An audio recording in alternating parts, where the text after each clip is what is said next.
means whatever the resources we have, we have to recycle them and ensure that we keep on, if we are utilizing them, it should we should also keep on producing them. So nature has already its mechanism, but through our interference, that mechanism has been disturbed at many places.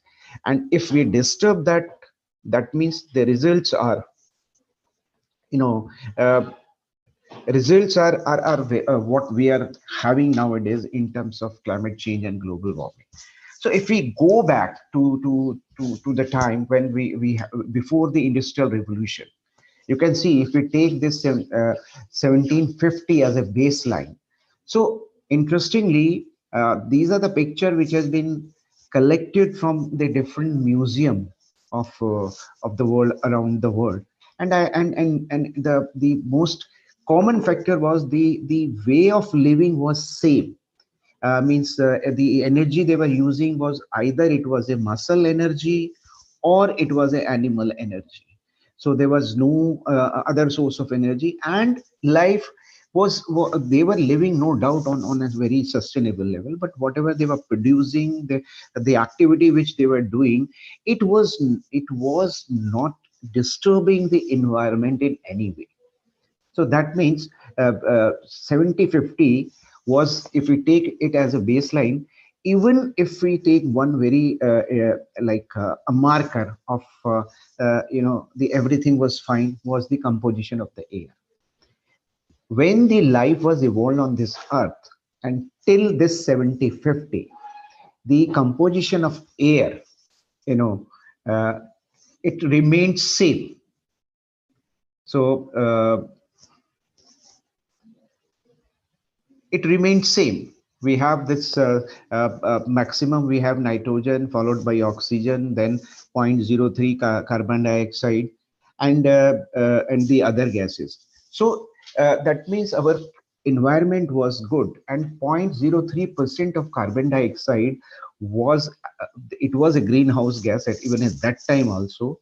But that much percentage of carbon dioxide was providing a very cozy cushion to us. Like the heat which was coming from the sun, it was not more, not a less, it was providing a ideal 14-degree temperature uh, uh, on earth, which was very conducive to all life processes. That's why this was one of the reason that the life evolved only on earth.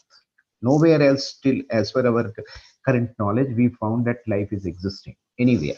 So but after this industrial revolution, what happened? We have stopped using the animal energy or the muscle energy. We fall back, we fall on the coal energy. Coal, that means carbon based energy. More and more we were using it. And the carbon which was, hold back by the mother nature inside it, we dig it out. That means that much carbon, 0.03, which was providing a conducive condition for the life processes on earth, we have disturbed that by exhausting more and more carbon. That means what we call it we increase our carbon footprint. That means because the maximum source of energy was carbon only, even till today also we see more of our energy is coming by burning of coal or petroleum product.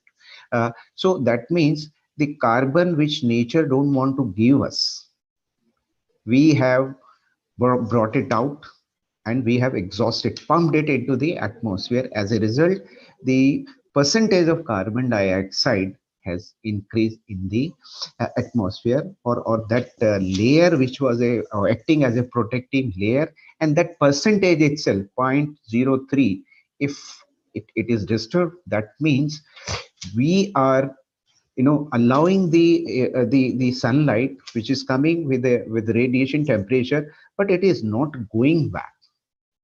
Like whenever in winter you take one quilt, but if you take two quilt, that means what, you will start feeling bit uneasy, because the inside temperature will increase. Then you will remove one quilt from you. But here we cannot do it. in the sense like if we have increased the CO2 level, that means we have the greenhouse effect, and the temperature, average temperature of earth will rise. This is exactly happening. So that means this the energy consumption pattern, the way we are exploiting the natural resources, we are not doing in a sustainable way. Sustainable way means like whatever we are taking from the nature, it should go back to the nature, which the first slide I have shown. Because this pole, dead pole, the tree, after the death of the tree, the pole, whatever the material it was holding, which is it has taken from the mother nature, it is going back to nature. But what exactly is now happening, especially once this electricity from the petrol to electricity came, the the source of the electric energy is still the carbon based. In majority of the country, we are so more and more CO2 we are pumping into the atmosphere, and we are moving towards a disaster in terms of the climate change and global warming, which is already happening now because the erratic pattern of the our seasons. Whenever sometime we have the the occurrence of extreme event has increased. There are a lot of, sometimes you feel there is an extreme cold, extreme heat wave. These kinds of things are now very frequent. And as a result of this, using more and more and unmindful exploitation of natural resources, the result is like the pollution, not only of air, but we have now water, soil, and light pollution, especially in urban area. And to exploit the natural resources, we have reduced the forest cover, which is a repository of biodiversity. And as a result, we have losing biodiversity. uh, on a yearly basis. There is some record somewhere which say like more than 500 species are vanishing from this planet Earth every year. And now we are experiencing that the bad effect of that climate change and global warming. So so the net result of the industrial revolution was the mass production. And mass production means we are producing more consumable goods, and for that we require more and more energy and fossil fuel. All energy is still coming from the carbon based source. So as a result, we are pumping more and more carbon. So that means we have not adopted or a lifestyle which is more conducive or sustainable. Because mass production means lot of material from the nature has been kept on hold. It is not going back to the nature, and we are producing more and more such molecules which nature has not produced. Especially I'll take the example of this plastic. Plastic is a long polymer chain hydrocarbon. It was not, nature has not made any or not make any molecule which is not biodegradable.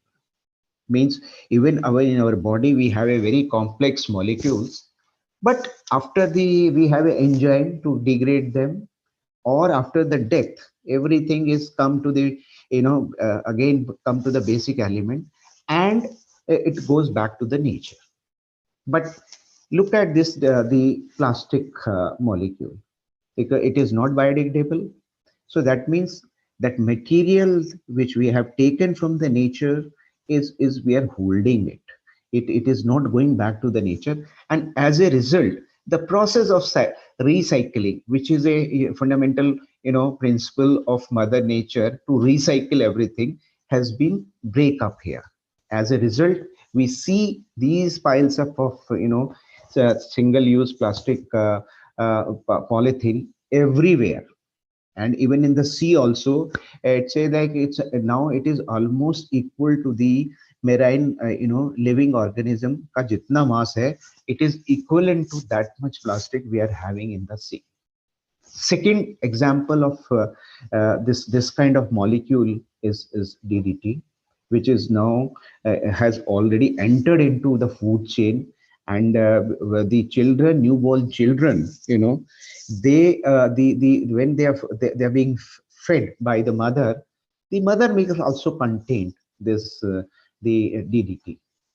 So these two molecules, when they were produced, they were celebrated as a scientific, invention or discovery. Both the scientists were given, the Nobel Prize for that. But now, in the name of R&D, research and development, we are doing such activity which are, known biodegradable, in the sense not recyclable, or they hold the material for a very, very long time. So as a result, what is happening means, like, recently we have gone through the pandemic of, we are still, it is not yet over, the pandemic of corona. So mother nature also has its own course of balancing the thing, which, as some thinkers are saying, like, the origin of coronavirus is to, teach a lesson to the human race, that if you will not be if you are not taking, the kind of thing which you are supposed to take as a human being, your behavior, the term generally which we see in our textbook is a uh, uh, uh, eco-friendly attitude, eco-friendly practices, all kinds of things. So in the first picture, you see the mother nature is weeping because of this pollution, over exploitation of natural resources, and then suddenly there is an origin of coronavirus, which has created a not only a challenge to scientific community, but also it has brought a social change, economic losses and everything. So a new realization at that time has come. No, it was, these things were happening even before that, because human being, if we look at, he was the life form on earth who has destroyed the that thin balance, delicate balance of the different element of planet earth. But now he is thinking, also, because no other life form can not only they cannot destroy their immediate surrounding, or they cannot change their immediate surrounding. It is only the human being, but it can all destroy, but it can also think. It can be a savior or it can be a destroyer. But now this better science has, prevailing since 1970, when we had this first environment summit in Stockholm, and this concept of sustainability. It came, and in 2015 we there was the Millennium Goal, where the treaty we signed, and because those goals were not achieved, so they were again extended to further 20 years, which in the name of the Sustainable Development Goal. So we are a signatory to that treaty, and we are adopting the our different department, social, economic, and the other department has already incorporated those goals into their mission declaration, or in their policies also. So now sustainability has become a mantra for all developmental planning, whether it's a social, economic, or environmental. And sustainable development is now a common agenda for the global concern also. All the countries are incorporating those sustainability or sustainable development goal philosophy into their public policies. And India, even the sustainable development goal uh, find a place in NCRT textbook. So even then, it has already come in our in our syllabus. And no development process can afford to neglect the environmental consequences of any economic activity. Whether we are constructing a road, where we're constructing a building, we have to assess the environment impact uh, of the deed which we are doing. So these sustainable development, as we know, a development that meets the need of the present without compromising without compromising the ability of the future generation to meet their own need. So it's like we have to question ourselves, are we doing such activity which destroying our natural resources? That means, are we passing those natural resources in such a way to the our next generation, uh, which is not reusable?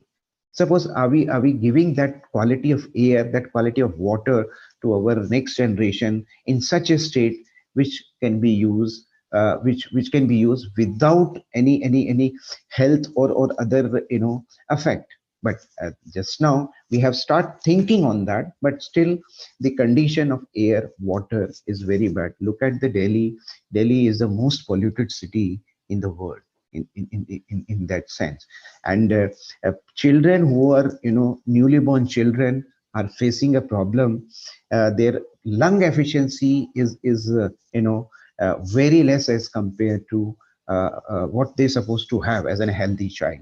So that means we are not able to give the clean, even air, which is free, to our children. So these are the issues which are uh, uh, uh, coming up more and more, and we have to be very very careful so that our next generation should not curse us. We should give all those natural resources to them uh, in a you can say in a healthy manner, in a healthy state.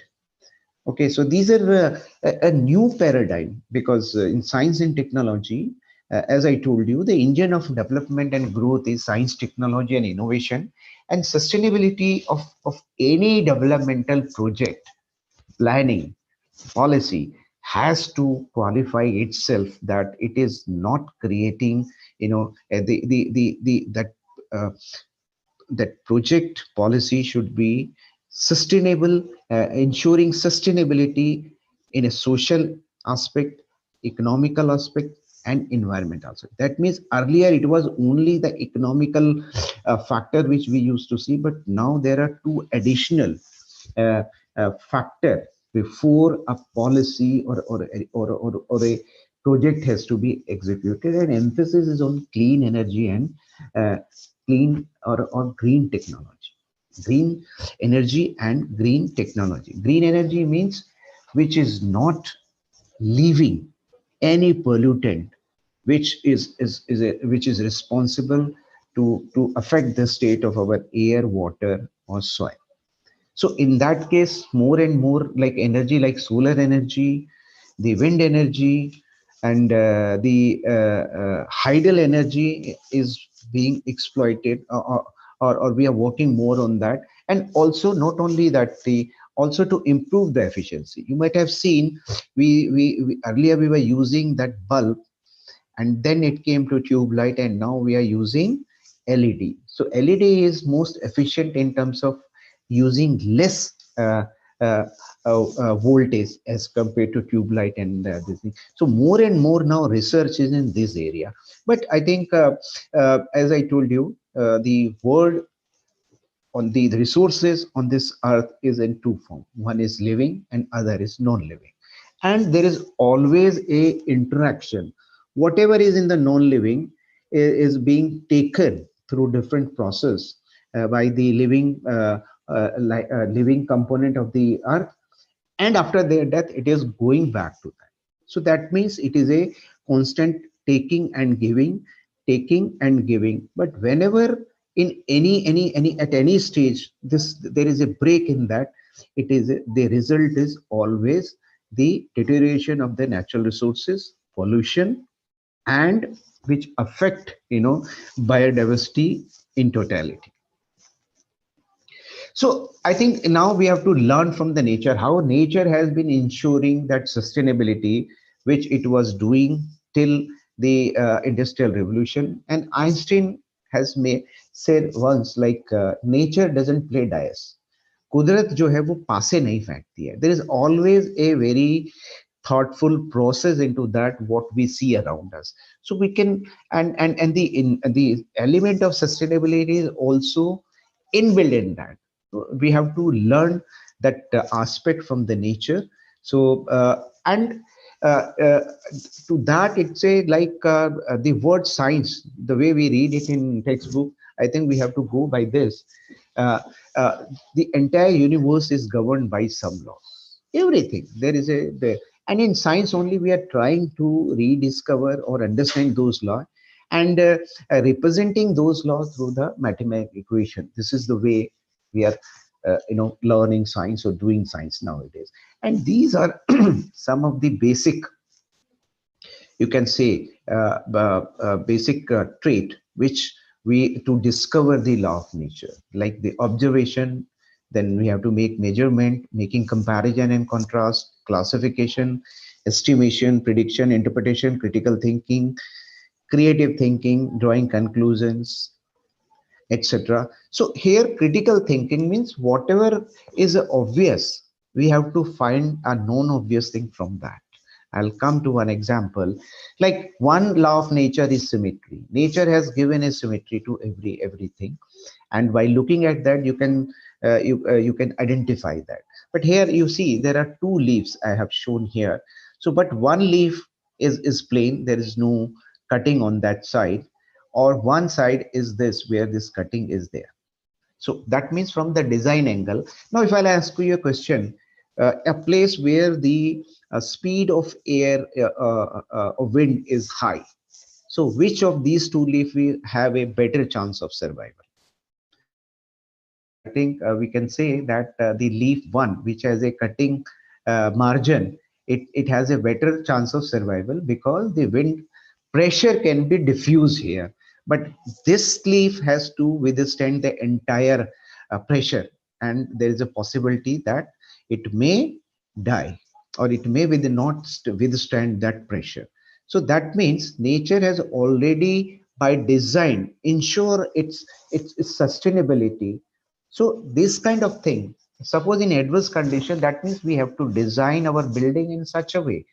The second picture is, this is a onion flower, but here the green energy concept, the green building concept it can inspire us. Look at the design wise, the all every part throughout the day is getting a sunlight. So that means we can design our building in such a way that we can utilize the optimally the sunlight in daytime. So that means that will be our effort to reduce our carbon footprint. And also a new idea, because the entire architecture, building designs are nowadays are adopting this, what we call it a green buildings. The sense like we are trying to utilize the natural energy, natural sunlight during the daytime, and less dependence on electricity, which is a carbon based. Because in India, till now maximum our energy is coming from the burning of the coal or the fossil fuel. So, and then utilizing again inspiration from the nature about the conservation of the material. So how we do the thing, or how we plan the thing, or how we design the thing in such a way that we minimize the use of material, uh, and optimize its utility. So here you can see this is a cacti which has this long spine here, but a small four spines here, and the and this pattern is alternate here. Whenever there is a long spine, there is no this four small spines, and wherever this four small, there is no long one. So that means the idea, the purpose of the spines is not only conserve the water, to reduce the rate of respiration, but also the protection. So by doing this design, this cacti has protected itself from all sides, from the top also and from the side also. Same pattern you will find, below this structure also. So that means whenever we are designing or we are planning, we have to do it. We have to think it like what we say, thinking, critical thinking, or out of the box, so that we reduce the consumption of the material. That means again we are reducing our carbon footprint. So these are the examples which are already available in nature. And this is a nature, how nature inspire even in scientific process also. This is a Watson and Crick. So initially when they design, when they developed the model of DNA, it was this model, straight like a ladder. But then the question came scientifically, this question came to keep them straight, this ladder, from where that energy is coming, from where the strength is coming, because that means this kind of structure is not possible inside a cell. So then they came, it may be in a coil form.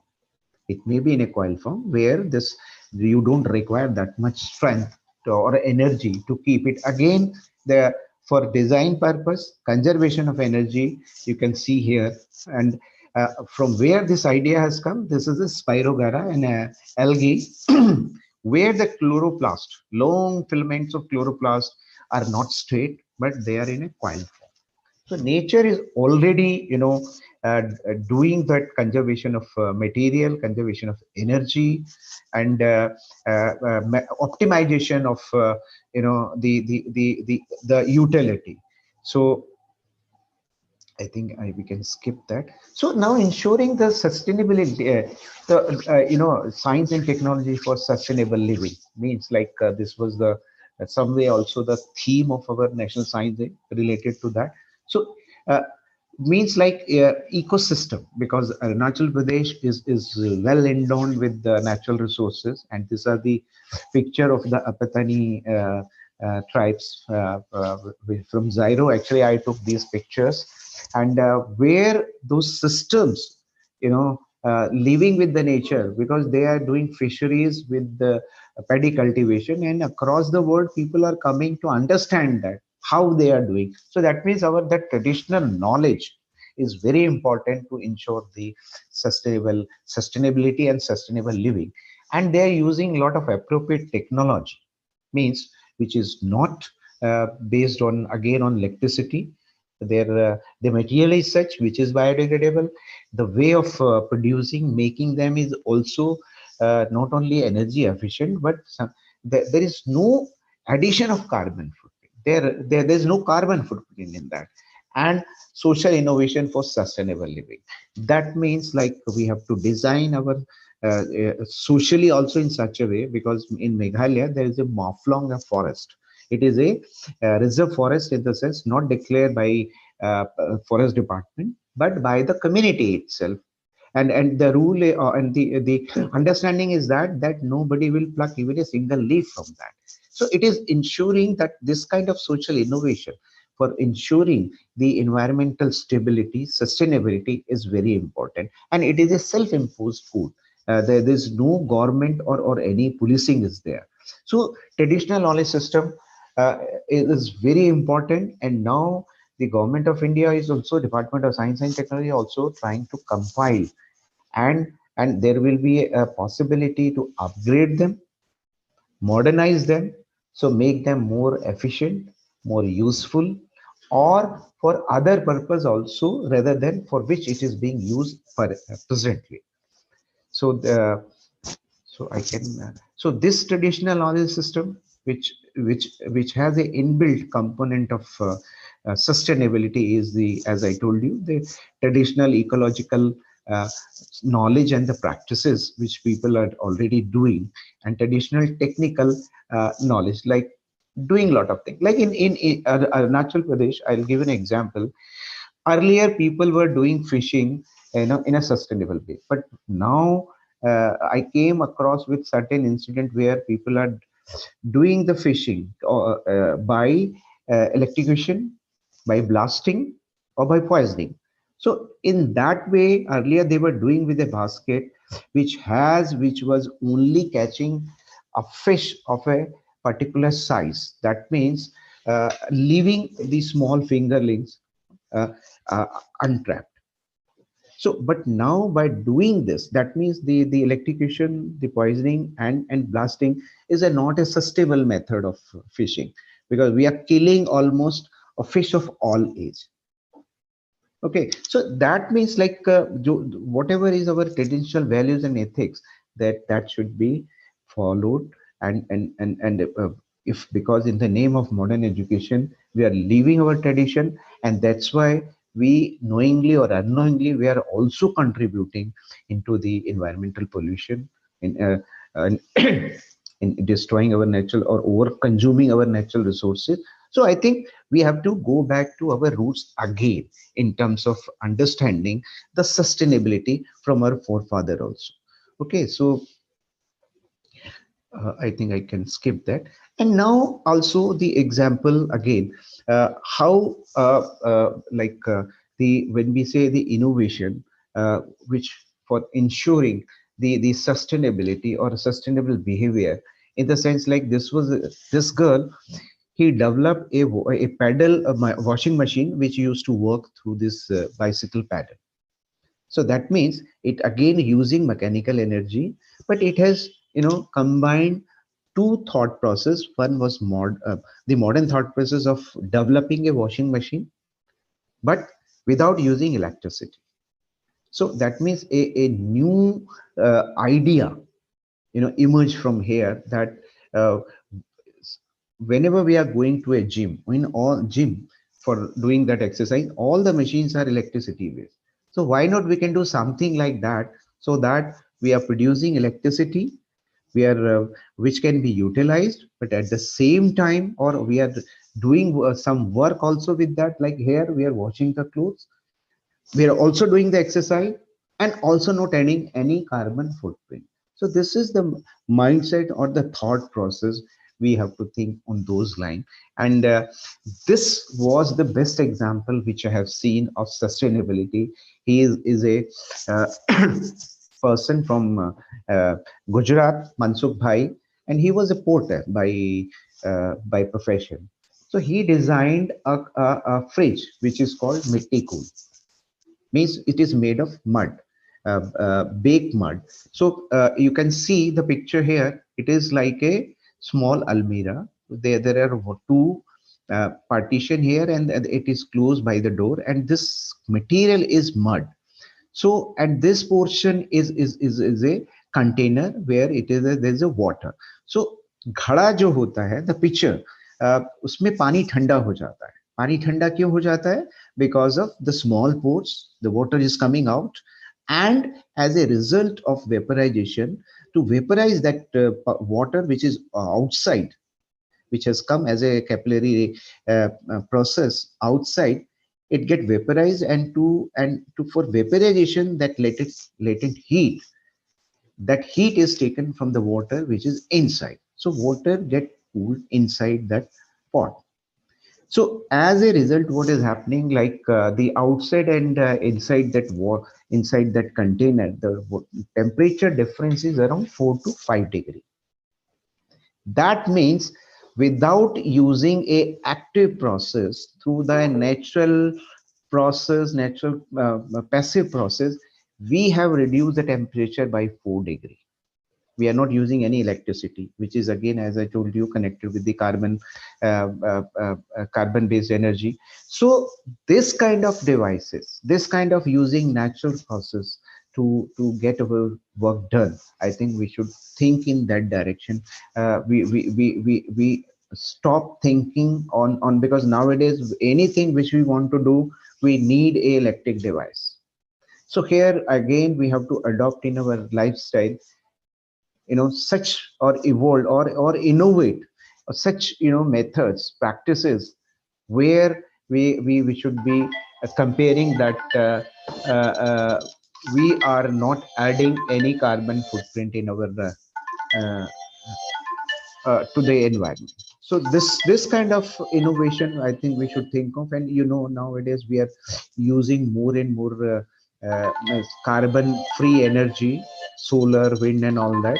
And this is my submission to all the students, that they should take up career in science and focused on energy, clean energy. This is a very, very big growing area where we are looking for more and more people, more new ideas to ensure the sustainability on this planet Earth, and which is the 5R, which we call to ensure the sustainability: reuse, reduce, huh?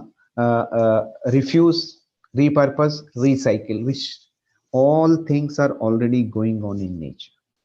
So with this word, I think these are the traditional value and ethics, in the sense all eco-friendly material which is being used. And this again an example I'll come how the social engineering ensure the sustainability. This is a living bridge which you can find in Meghalaya. So this is a bridge, means like which cannot be washed away during the flood. So the entire architectural designing process has now give a clue of this the living bridge kind of thing, which is made of which has been made of biomaterials. So these are the village people who are ensuring that the no more than 2 or 3 people should cross the bridge at a time.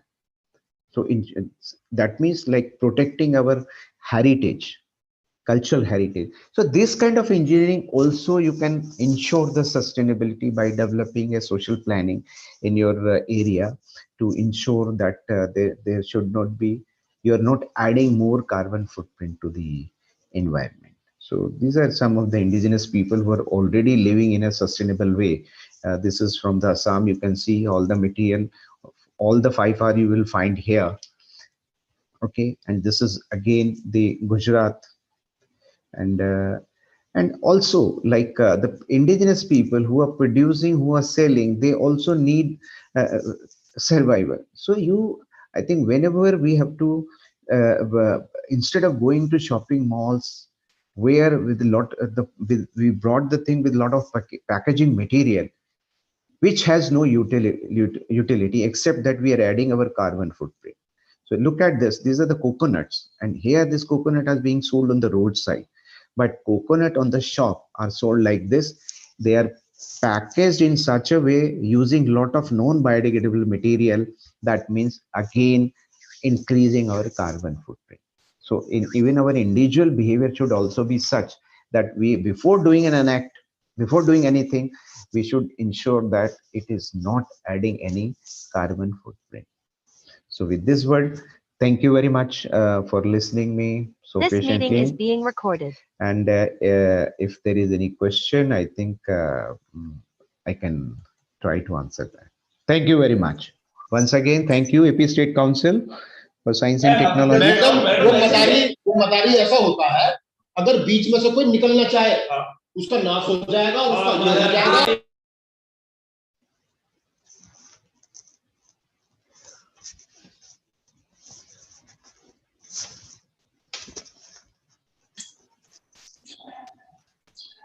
Thank you, sir, for your presentation, enlightening us and sharing us about how sustainable development must meet the needs for present without compromising the availability of future generation to meet their own needs, and also sharing us the importance of traditional knowledge system for sustainable living. Like you said, sir, whatever we take from nature must go back to the nature. Thank you, sir, for your wonderful presentation. Now, sir, I would like to welcome our expert talks, Dr.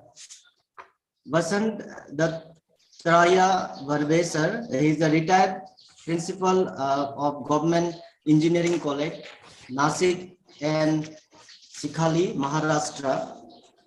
Sir has a specialization in structural engineering, finite element method and finite difference method, educational technology, computer programming, especially in sir is specialized in computer graphics.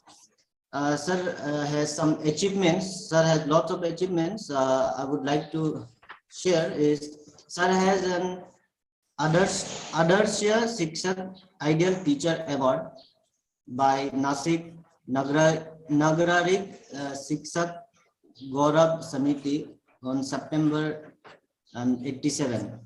And sir has an Outstanding Engineering Award Institution of Engineering, India, Nasik Local Center, October 2000.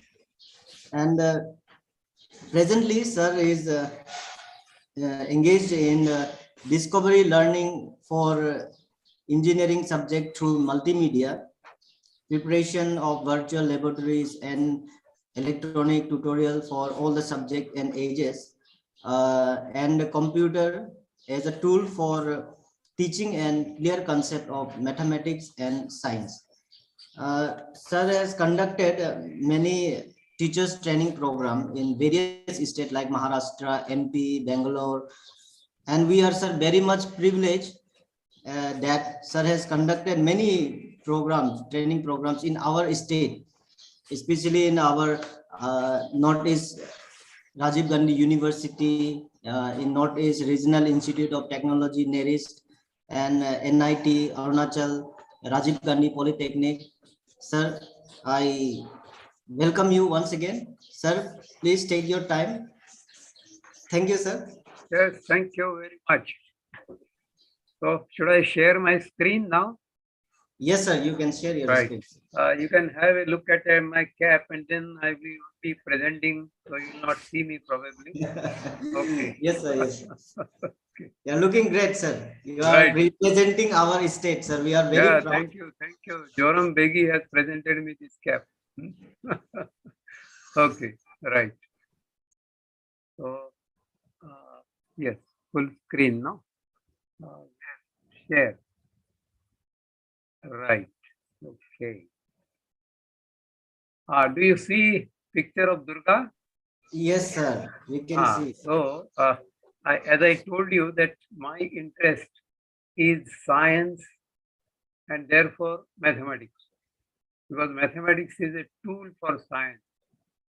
Now, this particular picture, Durga, I normally present it to start with, so that we know we should start with some Saraswati Puja or Durga Puja or something like that. So, let us go to Durga, and now I am going to show to the teachers of mathematics and students especially that this picture is made completely by mathematical equations. And I will show you those mathematical equations here. So let me expand this. And here I can use the algebra of this picture. See, on left side, I have algebra of this particular picture. And step by step, I will be showing how this picture was constructed. So I will go back to the first step. See, here I have got equation x square by 4. And x square by 4 is a parabola, which you are seeing here. And if I show you the axis, you will see that it is symmetrical about y-axis. Okay. Now, why I have x square by 4? Supposing I put x square by 2, let us see what happens.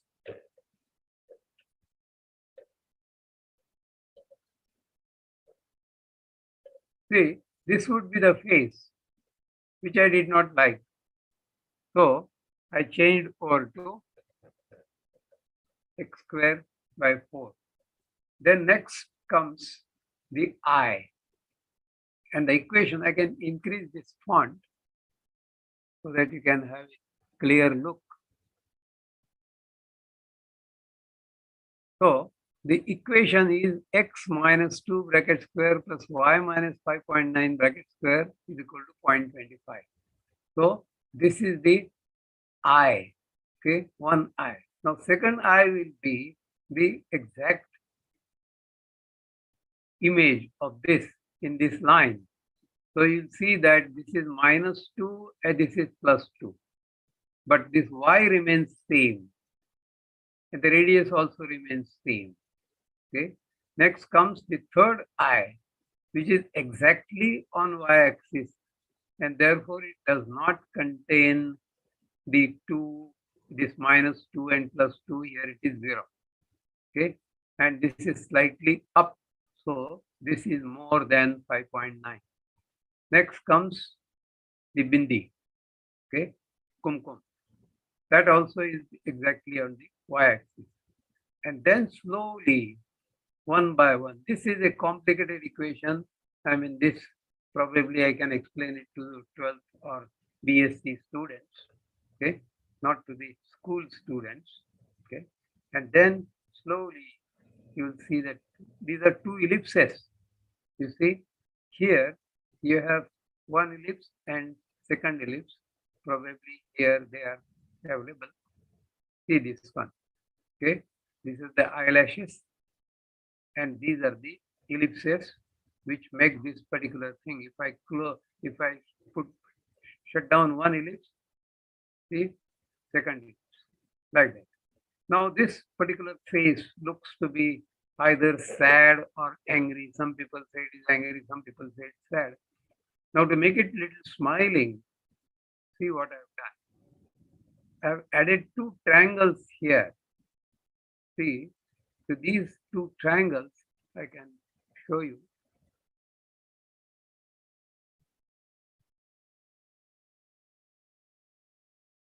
So here you have got these two triangles. I can close, put off one, put it again. So that makes it smiling. And then you have got lot of details. So totally there are 120 equations making this nice picture and the decoration. Now why I have created this? Because I suppose that such a thing should create interest in the minds of students to learn mathematics. And if they learn mathematics, they can understand the science and technology. And that is the need of the day. Now, why it is the need of the day, in my opinion, we have got a very, very large population, something like about 130 crores, okay? And whoever heads the government, it will not be possible for him to supply or to avail the job opportunities for this large population. So my opinion is that more and more capable Indians should seek jobs abroad. And for that, we must be good in mathematics, science, and technology. And it is really happening. See, I can show you that yes, it is happening. Now, I'll show you one small picture.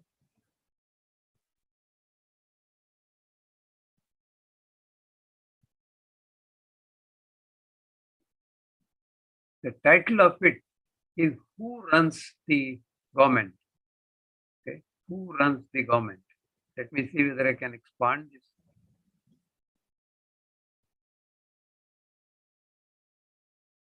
Yes. You see, you have Google CEO, Indian, Microsoft, Indian, Citigroup, Indian. You see, there are 24 important things. Even Ireland's Prime Minister is an Indian. Okay, Britain's Home Secretary is Indian. Britain's Chancellor is Indian. So all these people, they are there because they are highly educated in science, technology, and other fields.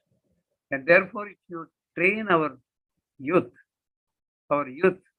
can occupy high positions in other countries, and they will not suffer with frustration here in India. Right? It is not possible for us to afford jobs or offer jobs to this entire population, which is getting ready. Okay. So that is why I have developed these tools to be used by the teachers and the students. Okay. Some of the capabilities I will show here, and I'm ready to train the teachers online for making such material and share material which I have already done. For 9th and 10th classes and 12th classes, I have already developed a lot of material. So some of those I will show you here that should make teaching easy and interesting, and students also will develop interest themselves in these subjects. So I'll show you some of those modules which I have developed. I've got hundreds of them, but with the limitation of time, I'll show some important of those.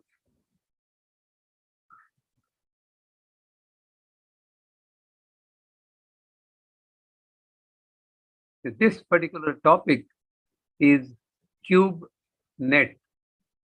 That means the paper required to make a cube. This would develop the understanding of the solids. Yes. See here, I have got a cube, and this particular cube can be made of the paper which I have shown here. See, supposing I show the other view of this. See, this is what is required. You see, you need 6 squares. You need 6 squares, okay, to have this particular cube. And here, why this is appearing in black, the red, and rather cyan and the red, because you can view this with the help of a specs in actual 3D. Now I go back to this and I go back to the view, which is normal, a colored view. See? Now, what we'll do is, we'll show you how this particular thing gets wrapped up around this cube. So for that, what I have to do, I have to just click this, and simultaneously I can rotate it.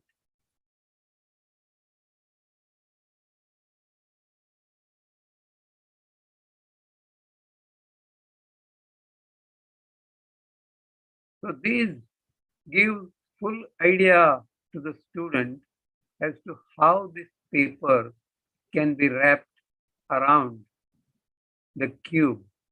This is also known as development drawing in engineering. Now you have 11 different types of papers which can be there to wrap around this cube. And all those I have shown here. And any of these I can show animated. For example, if I take this cube 11, the type 11, then you will see that this particular paper is in this particular form. It is like this. And this will get wrapped up.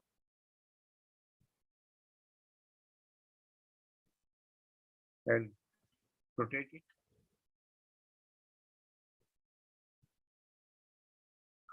The view should be like this.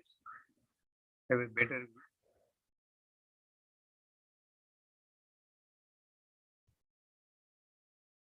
And if any one of you have specs with these red and cyan, magenta and cyan, then you can actually see this in 3D. And this 3D is very, very useful to see different chemical molecules also. Okay. So this way it's possible for us to make things interesting. I'll go to the next one.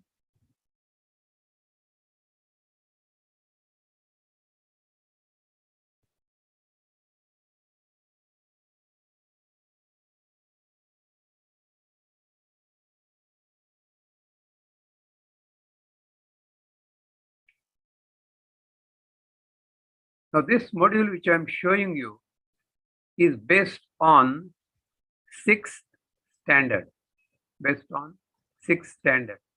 Okay. And in sixth standard, you have a concept of what is known as a convex and concave polygon. Now let us see the fun of this first. I did this in one of the schools in which two teachers were there, husband and wife, and their daughter was also there. So I thought of making the pictures so that all the students of their school can enjoy. Now just see what happens here. Now you have this girl enjoying the trampoline or swing, you can say. And let's say that she is playing in that garden for quite some time. And now the mother wishes to call her because it is time for the food. Okay. Now let us see what happens. See, I catch hold of this picture and try to bring it outside. See, it cannot come out from here. Let me see whether it comes out from here. No, it cannot come out also, right? Not this side, not that side. Okay. But on the contrary, this fellow is free to come out anywhere, right? So I say that this is our traditional, Indian society where women are restricted the movement, they have to homebound and, gentlemen can go anywhere, right? So this particular concept of convex polygon I have used here. Now, what is convex polygon and what is concave polygon? Now, if you have a polygon, something like this, wherein you have one angle, which is a re-entrant angle. See, this angle is more than 180 degrees. And therefore, you get a concavity outside the polygon. Now, here there is no concavity outside the polygon. This is declared as convex polygon. And this point is part of that. That is why as soon as it comes to this side, it gets caught up as the side of the polygon. Now, supposing I move this point inside, then once the line becomes straight, this point will become free. This will be bound only when it produces a convex side. This is not declared as the point. So that is why it is free to go. Now what I would do is, I will fix this point rather than this. That I can do, I will show you by a function here. This is convex hull. Here I have got F. Now what I do is, I change this F and put here M. That means I make female free and male bound. Now if I do that, you'll see that this fellow cannot come out, get bound, whereas this lady is now free. Even this swing, etc., that also I have done with the help of idea of convex polygon. See, when this girl goes and touches this particular, see, gets attached to that.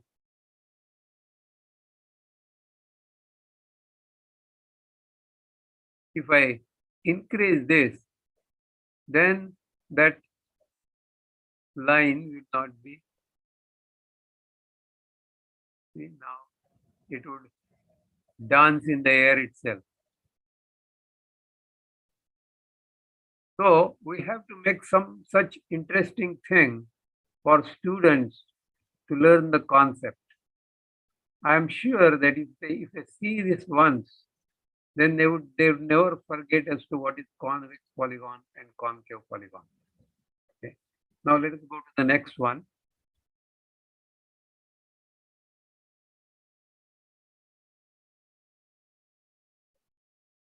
Now many schools and colleges, they hardly have the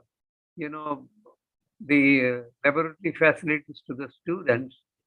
So we can supply them with the virtual laboratory. Now here I have made a module where I can demonstrate to them the convex lens. See, we have got a convex lens here, and we have got these three rays, ray 1, ray 2, ray 3, by which we construct the image. Say, for example, object is here. From there, we draw one ray parallel to the axis. So that ray, when it strikes the lens, it gets refracted and passes to the focus and goes ahead. Second ray we take, which passes through the center of the lens itself. So that again goes ahead. Third ray we take is through focus of the lens. So that ray becomes, after refraction, parallel to the axis. And all these three rays come and meet here and form the image. So base image is here, the tip image is here. So you get real image which is inverted. Now in this module, I have provided facility to change the radius of curvature of the lens, the distance of the object. Okay, right. So let us see this particular thing. So object distance, if I say change, you see, I'm sorry, this is object height. Object distance is here. Normally U is the function, I mean the name for object is object. So I move this object near focus. You'll see that image is moving away like that. And finally, when it touches focus, then you'll see that these two rays become parallel to each other and image is supposed to form at infinity, or image is not defined. Now if I move this further inside, then you'll see that you are supposed to get a virtual image. So if I go in, you'll see now this image is at a far distance, right? And slowly you'll see that this side to move.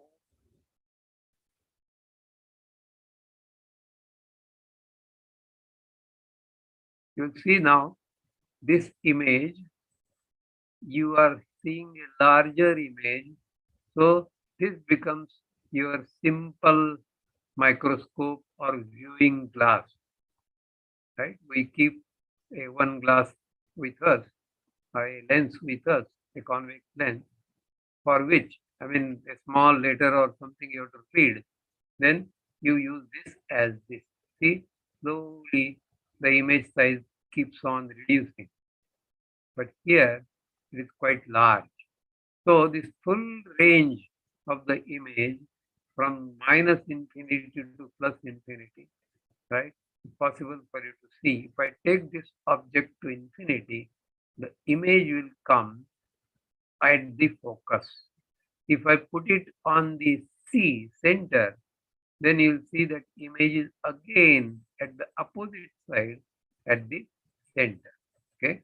So if this is at center, image is also at center. I have also provided one small picture of eye from where you are supposed to view this image. Similar thing can be done for the mirrors also.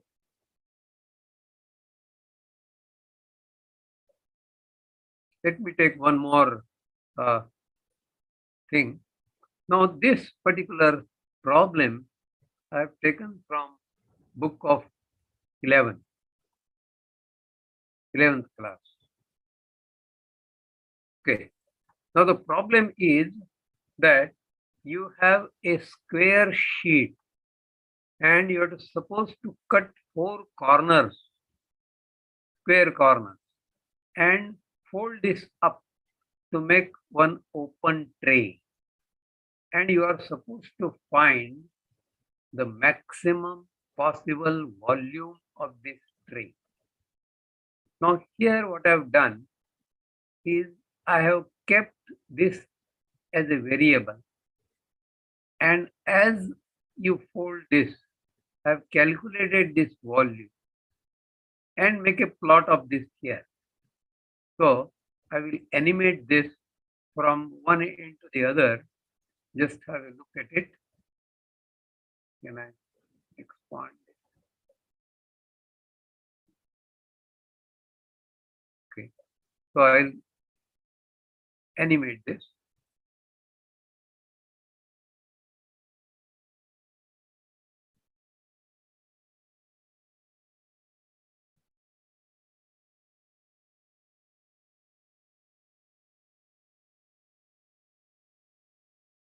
So you'll see that when the cutting is 0, the volume is 0. And when cutting is 1/4 of the sheet, then again you don't get any volume, because you see you have nothing, left there, right? So in between somewhere you have got maximum volume. And please note that the graph is not symmetrical. So somewhere here you get the volume. And then the student can work out, this understanding can be there for the lower classes also, that you get maximum volume somewhere in between.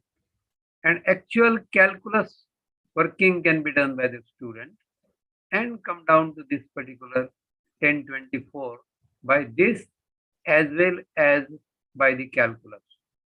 And hence, I feel that there would be better retention in the minds of the students, because of the visual image has got lot of retention. We perceive about 90% of the knowledge of this world through eye, and what you see is remembered more than what you hear. Okay? So this way we have to develop number of modules to teach to the students. I will appeal to the teachers that you start doing this, and I am ready to coach you, and I am ready to share my material with you. I have a lot of material ready. Okay. Now let me take one more module.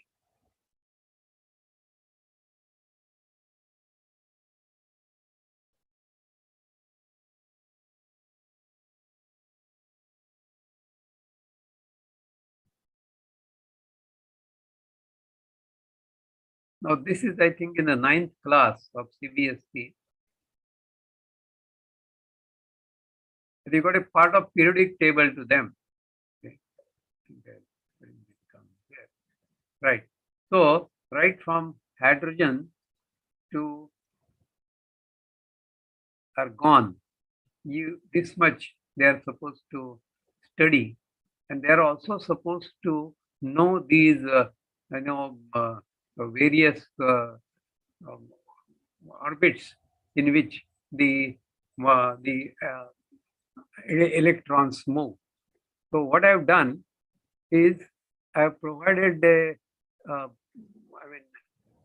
here a menu in which I can select any of these atoms. Say this particular hydrogen atom I pick up. It has 1 proton, 1 neutron, and one electron. And just to have little fun, I made it to revolve.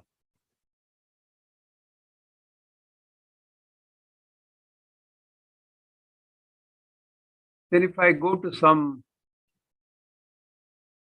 thing, you see now here, both the shells have full capacity. And that is why this is an inert gas. Okay. Now here again, I have made this rotating. Not that these electrons will rotate like that, but that makes things little interesting to the students.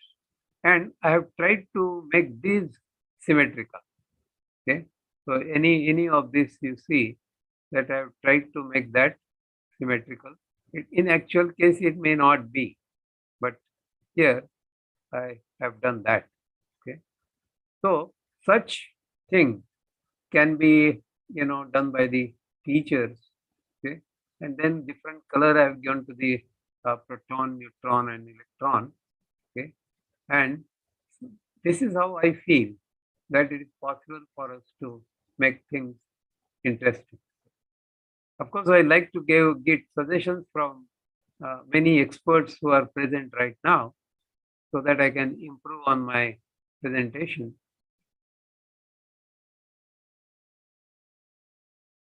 One more thing I'll show you. This I've taken from, I think it is 11th Science. It's a famous book by Verma, H.C. Verma. He was a professor in IIT Kanpur, and his book is very, very popular for physics. And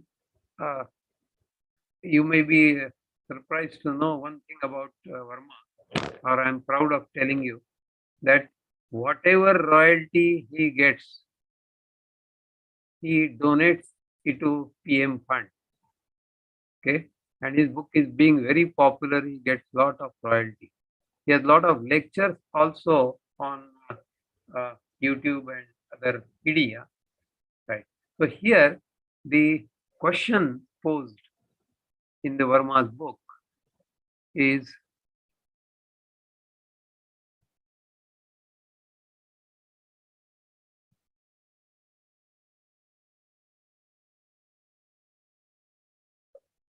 this is the question.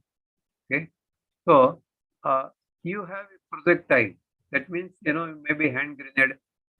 It is thrown with some velocity at some angle. I can change this angle also. Above the horizontal. At the highest point, it breaks in two parts. Mass ratio is 1:n. The smaller part comes down to rest and the larger moves ahead. Find the range. Now, here I can start that range. I can show this and animation on.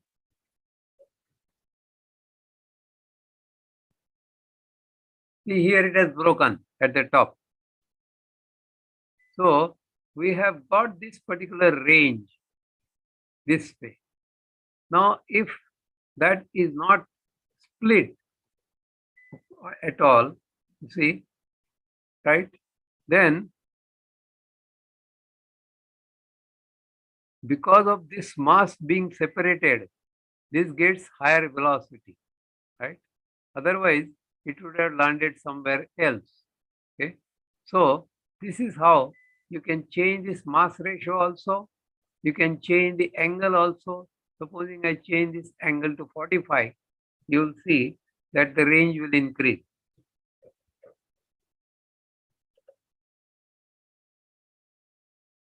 Now if I take it and now I animate, you'll see that you get much higher range.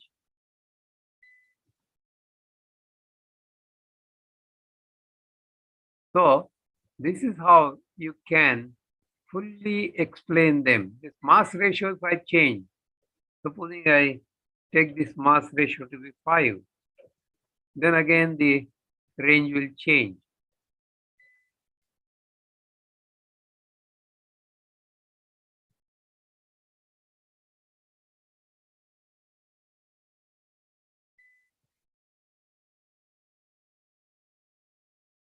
It has changed, right? So this is how it is possible for us to show this particular thing, right? Now, how much time do you have?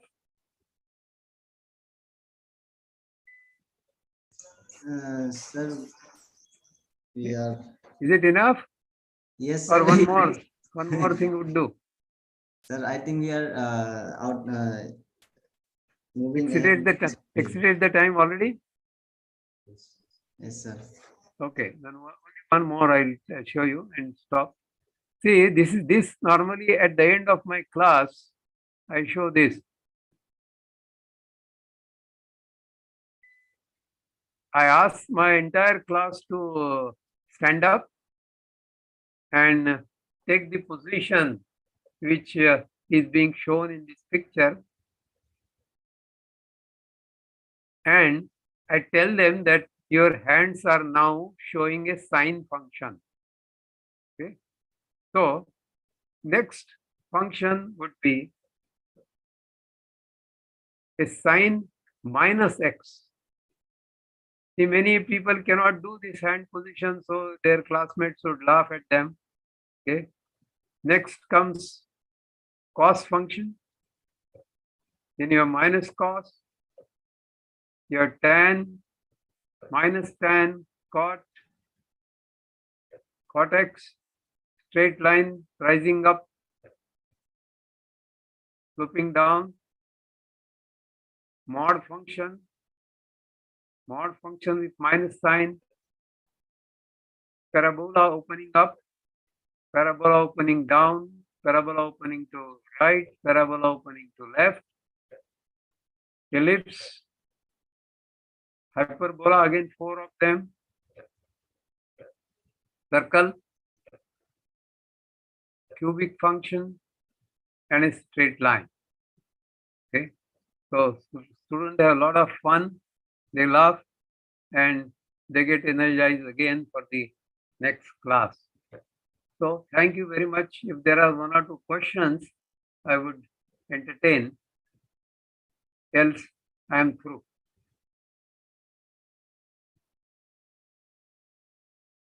Okay, thank you, sir.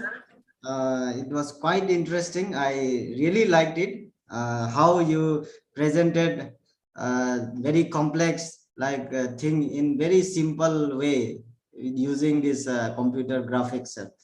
So I really thank you, sir, for showing us how computer graphics can be used for explaining student for their better understanding, like we use in traditional way by learning from books. So like sir, you said what we see is remembered more than what we hear, sir. I really liked your presentation. Thank you, sir, for your wonderful presentation. Yeah. And I'm ready to train teachers, and I'm ready to share my material to the schools. Yes, sir. Surely we will talk about this, sir. We really want to learn from you, sir. We Innovation Hub, Arunachal Pradesh. We would like to train by you, sir. It was really nice presentation, and sir. my trainings will be free. Yes, sir. Yes, sir. Sure, sir. Okay, so now. Yeah, I will only like to have few more caps of different traditions. Yes, sir. Really, you are looking very nice, sir, with our presenting our state, Arunachal Pradesh. We are really proud, sir. You are representing our state by hearing this head. Thank you, sir, once again. Yes, thank you very much. Now, I would like to welcome our expert talks, Dr. Suprakash Roy, sir.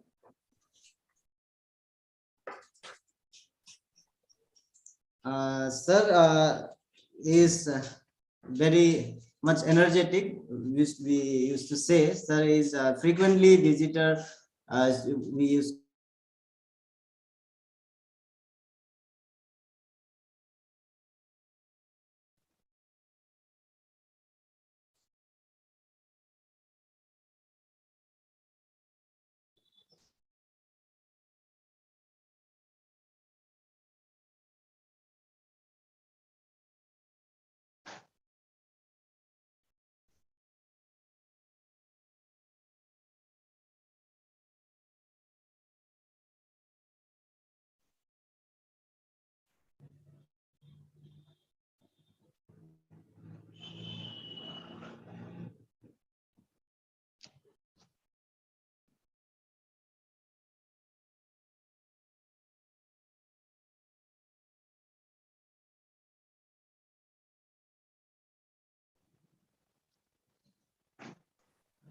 Sorry, sir, for a technical issue. Sir, can you hear me? Okay.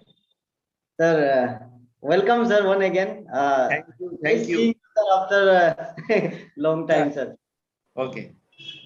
Sir, for the participants and other audience, sir, I would like to give your little introduction. Dr. Suprakash Roy, sir, is an associate professor in chemistry. He has done his MSc from Burwand University, West Bengal, and he is a PhD holder from National Institute of Technology, Durgapur, West Bengal.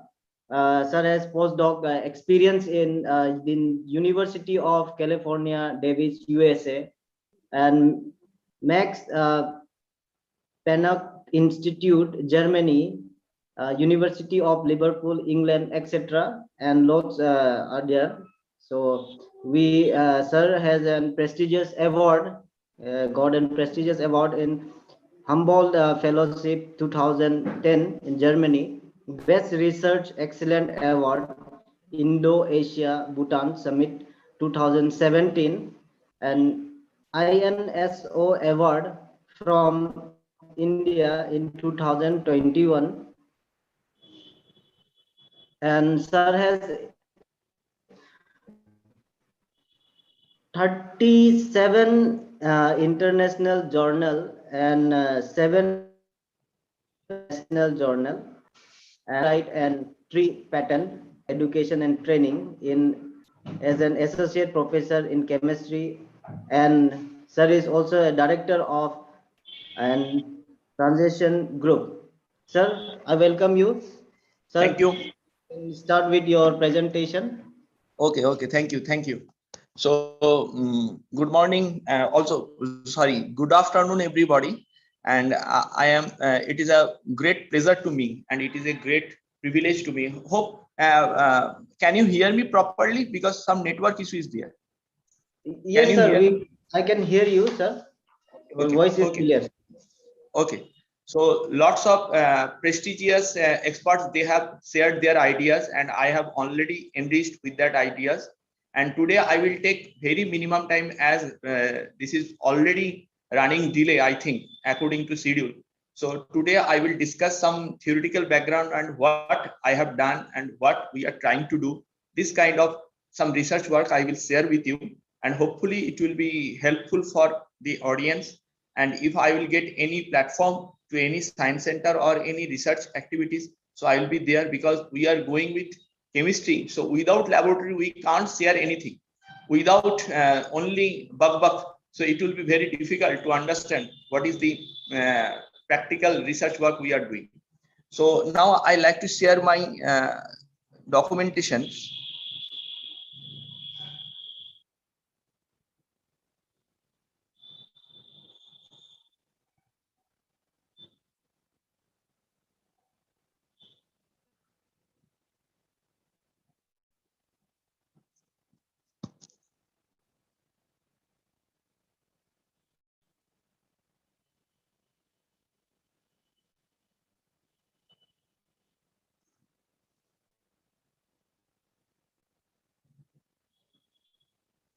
Is it visible? Yes, sir. Okay. Yes. Okay. So today, as per your invitation, So that is science communication and popularization. This is the main topic, and today I will discuss with some regarding this matter, and it will be practically theoretical, and I am sharing our research activities, etc. So now, what is science communication? This is a very interesting term. Before 2000, science, what is now science communication? Now we can define in this way. It is a practice of informing and educating, raising awareness of science related topics, and increasing the sense of wonder about scientific discoveries and arguments. Now we can exemplify some of these. Examples of enrich include scholarly communication and publication in scientific journals. So this is basically the actual definition of science communication. And before 2000, it was a very prime issue for the researcher as well as scientists, because science communication, and we have to publish in communicating journal, it will be very prestigious. And now we are another word we are practically using, that is science popularization. Is it non-popular or unpopular will be there? No, science is already popular. Now we have to popularize through our work, through our activities. Basically, science popularization implies to bring science to the general public, to disseminate scientific way of thinking among people. In particular, science popularization refers to public understanding of science and public communication of research project. So this is basically science popularization. What you are doing, we are doing in our institute level, in your organization like Science Center. Basically, we are doing some science popularization project, different workshop, etc. And now after that, last 2 or 3 years, we are hearing some another phrase, that is Atmanirbhar Bharat. So this is very, very popular now, I think. After critical analysis, it is very clear to the nation that only communication and popularization are not the right output to support our nation, because we have to look forward and have to apply our science and technology, which is completely indigenous, and to develop a new horizon with the phrase like think local, be global concept, or maybe Atmanirbhar Bharat. In West Bengal, we are also doing same thing. We are creating also Egiye Cholo Bangla, as well as we are also creating Ready for Tomorrow. So this kind of phrase is also in the similar way, and new horizon for the researchers as well as industrialists to make some indigenous product.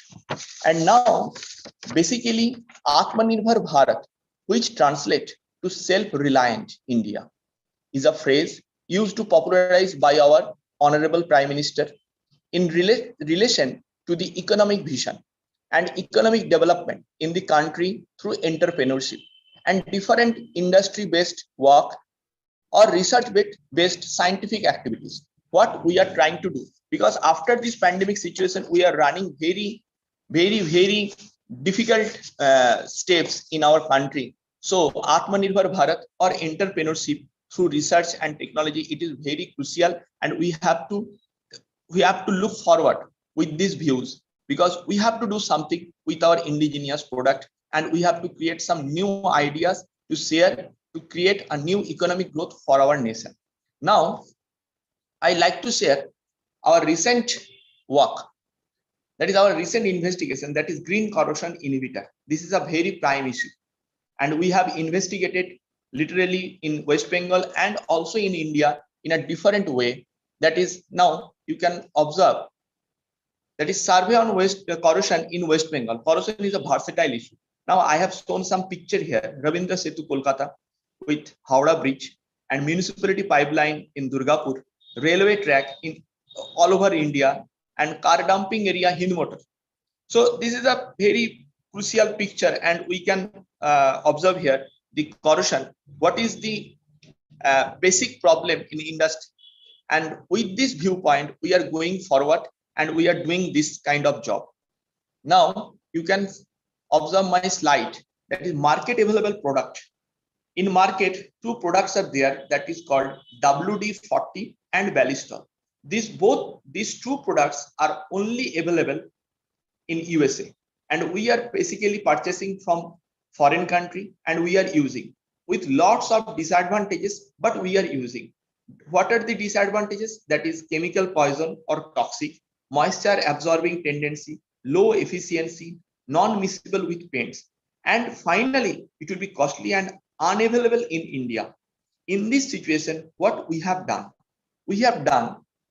with very unique way, because we have to use our state and our resource like Chirota, Polas, Hedge, and Mohua. This kind of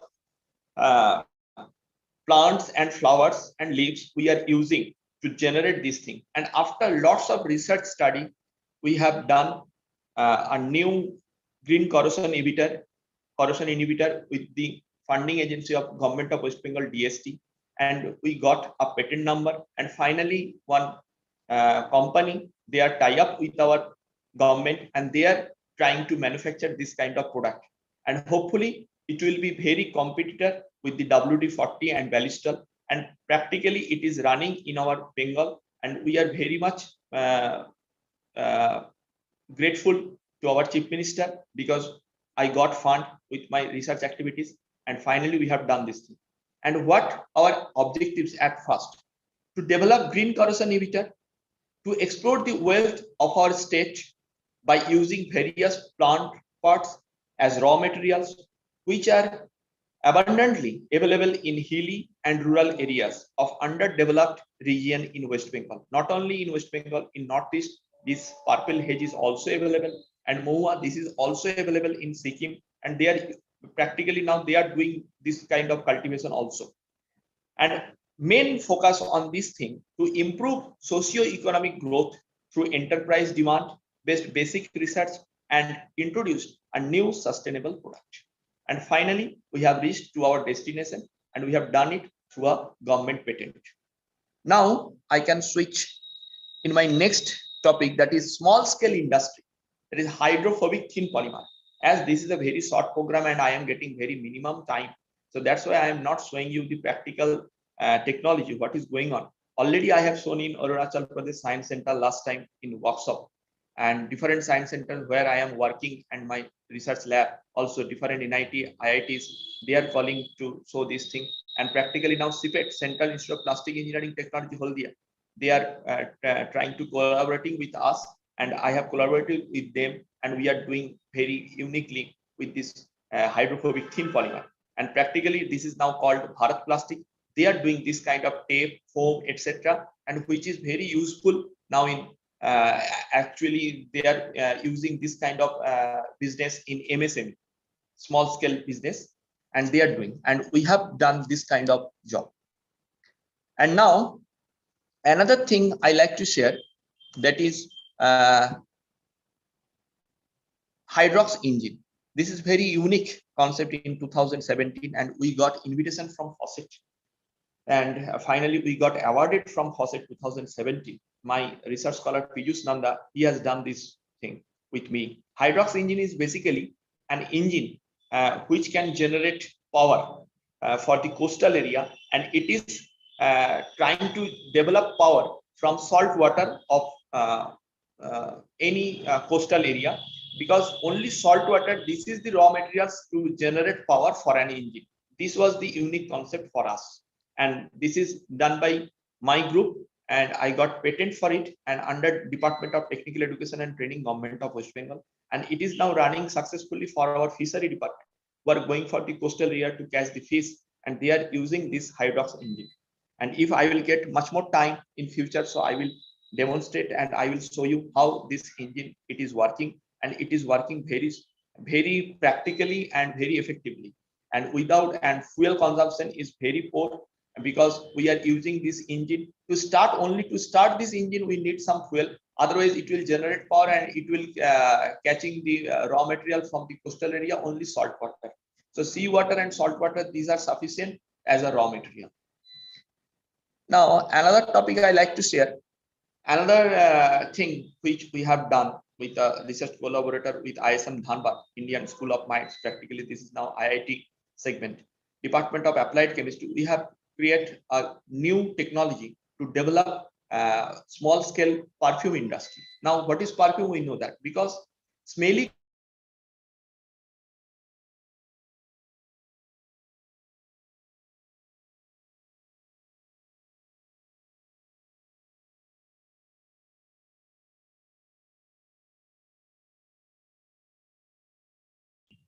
they are trying to do this thing also, but we have done very small scale, but this is indigenous product, and we are catching some colored flower. With that colored flower, we are creating some aroma, and that aroma or colorful compound is responsible to generate small scale perfume type compound, and which is using, and our nation and in our country different small scale perfume industry is there. One is there, that is Pragati Distillery in Ranchi. We have generated, and they are using our industrial population.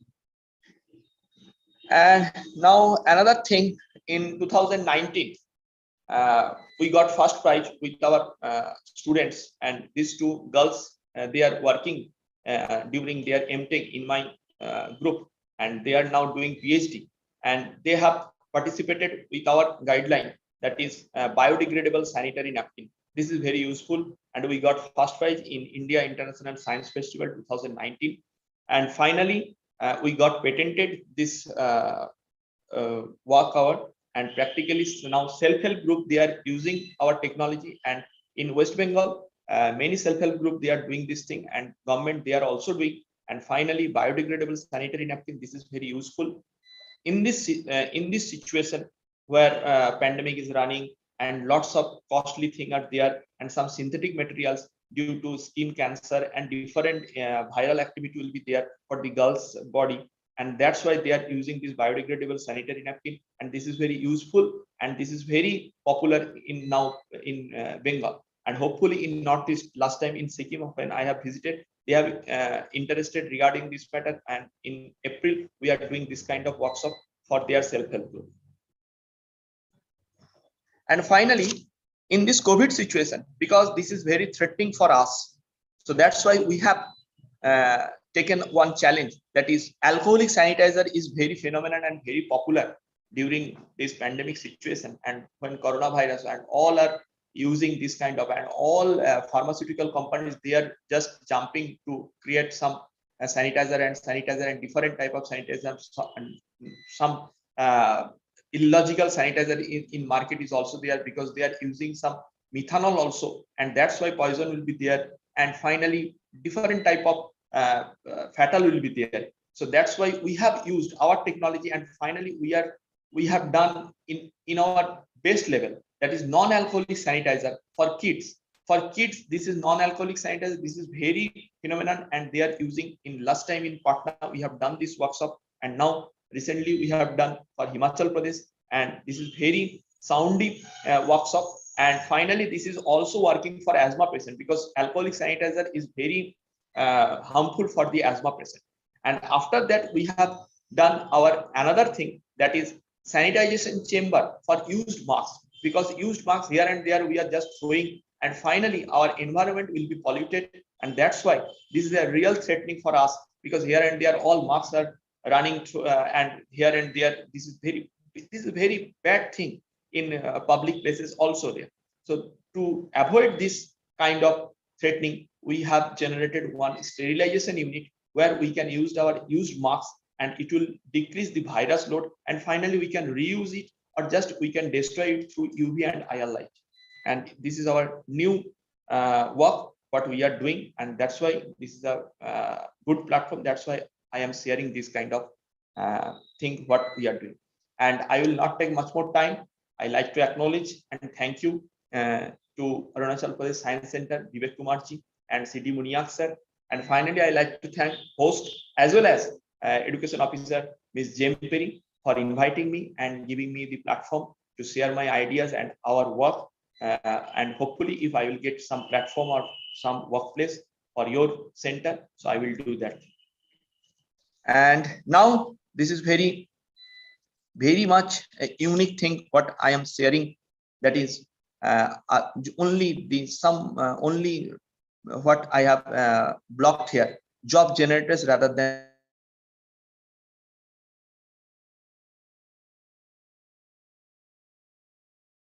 because we have to create some idea, we have to create some innovation, and with innovation hub and different ideas, different scientific technology, we have to generate a job to save our nation, to save our India. And finally, I like to thank everyone for tolerating me and providing me the platform, and thank you. Thank you, Suprakash sir, for sharing your work. And sir, we would like to again conduct and this would like to ask you for this non-alcoholic sanitizer. If you can, Yeah, we can definitely. conduct this program, sir.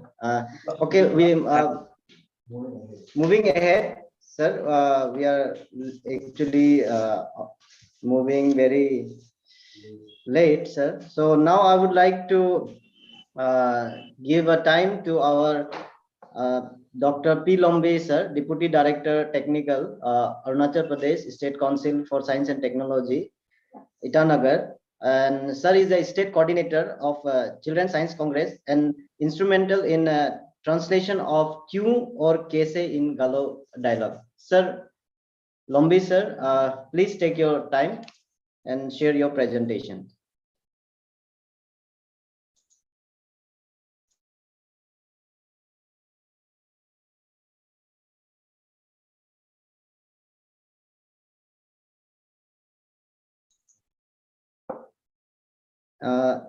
Yes, sir, Lombe, sir.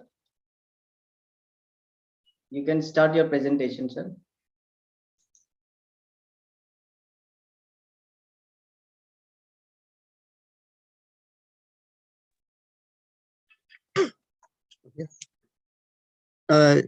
Good afternoon to everyone. Myself, Dr. Pangu Lumbi. I am from Arunachal Pradesh State Council for Science and Technology. So, respected to all the ladies and gentlemen, so our time is going on, so I have to move directly on my slide.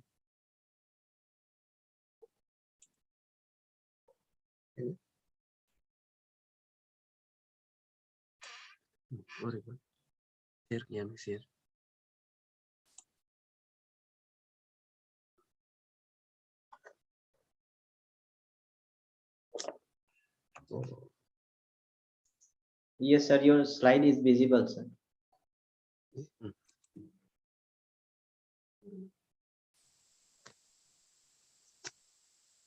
Is it visible? Yes, sir, your side is visible. Slide is visible.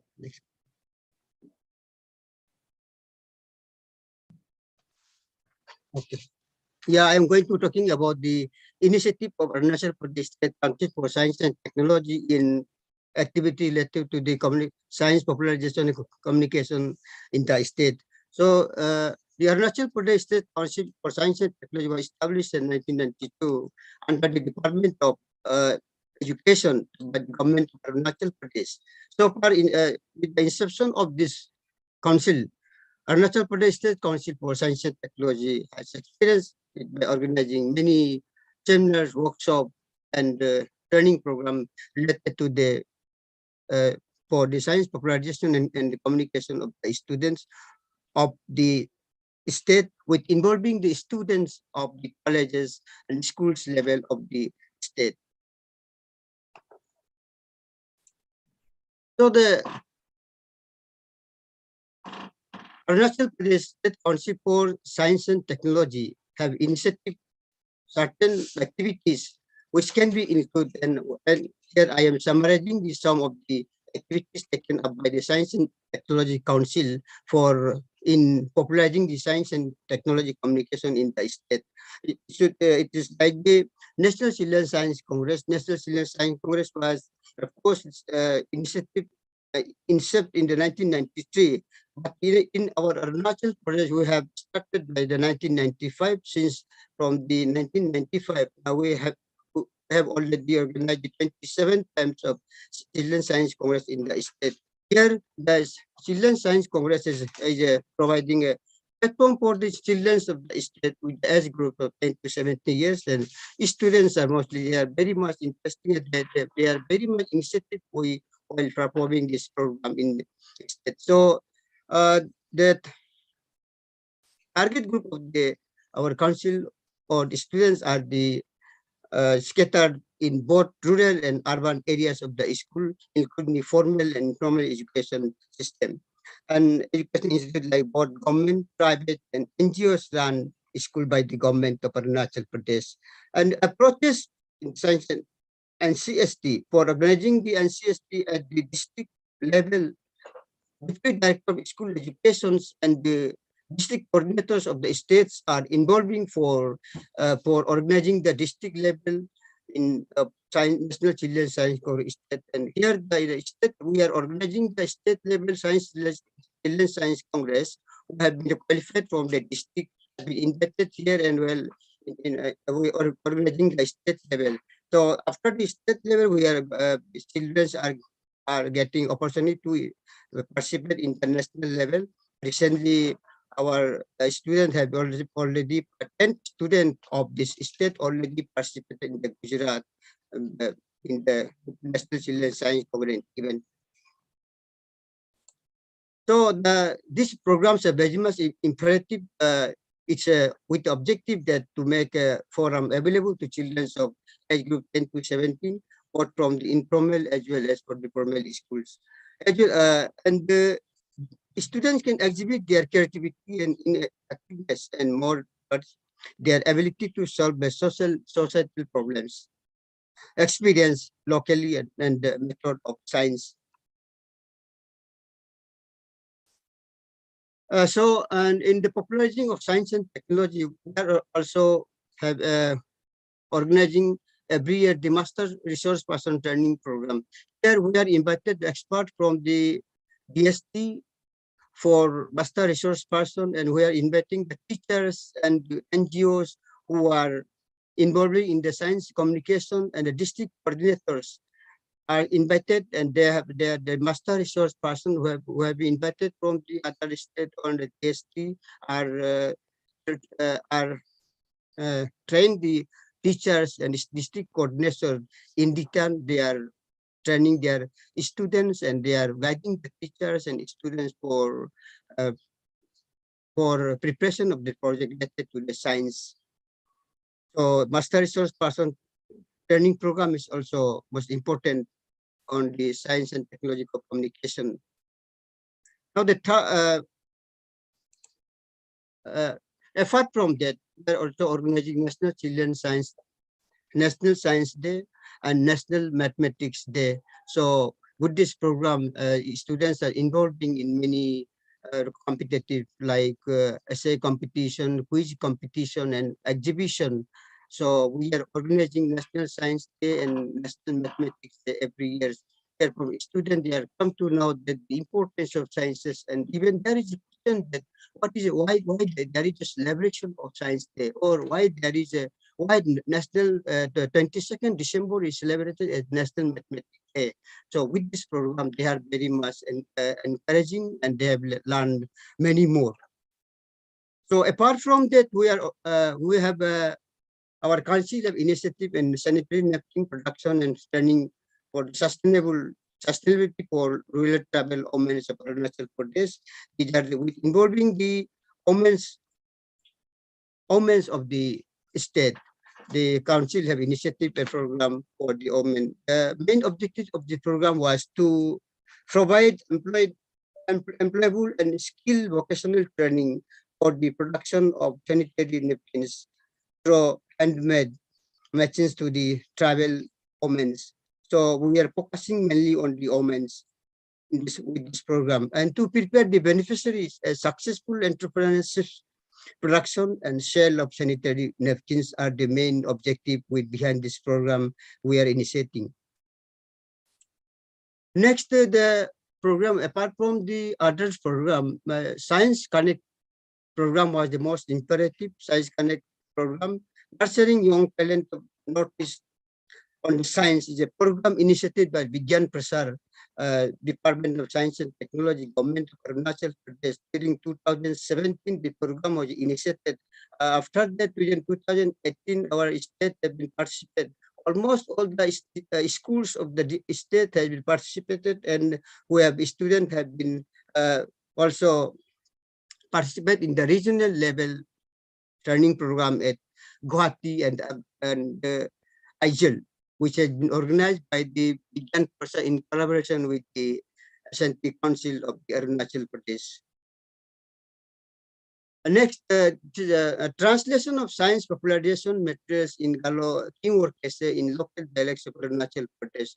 This book was developed by the Vigyan Prasar, and the translation of translation of the books has been done in the Galo language, which is the most one of the main main community of this Arunachal Pradesh. They have their own dialect. So this books has been translated in the Galo dialects, and the books has been printed, and almost the books has been distributed to the all Galos dominated district of Arunachal Pradesh for their use in the school level, because they are now the old state in Arunachal Pradesh. All the district have their, all the community have their own this dialect. Now they are forming a third language of their own inhabited districts. Likewise, the Galo, they have their own dialect, and they are teaching the Galo dialect in their own district.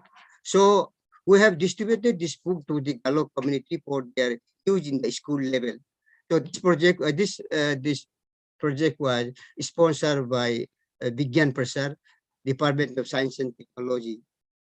And this the objective of the program, this book, was to make easy understanding of the science and scientific fact in local dialects, to encourage the people science in reading of learning through local dialects, on dialects, to improve the stability of people through scientific intervention, and to make an easy interpretation and identification of scientific words.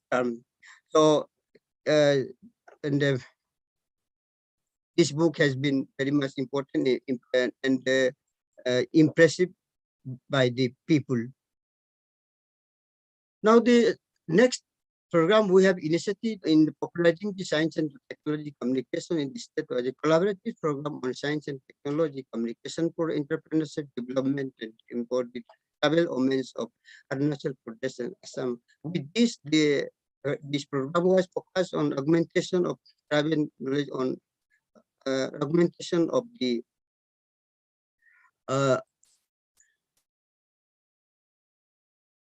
knowledge of travel omen through appropriate technology of scientific approaches and technological application. So the objectives of this program was to create awareness among the travel omen in preparation and application of science and technology in entrepreneurial ventures. So this program has been initiated by DST and with collaboration with the Arunachal Pradesh State Council for Science and Technology.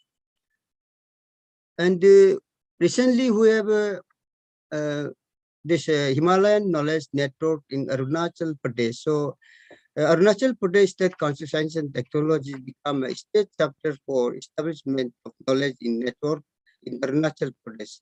This state summit is concerned the Himalayan Knowledge Network system has been conceptualized collaboration and networking among all the relevant institutes of Himalayan specific and leading to the environmental conservation.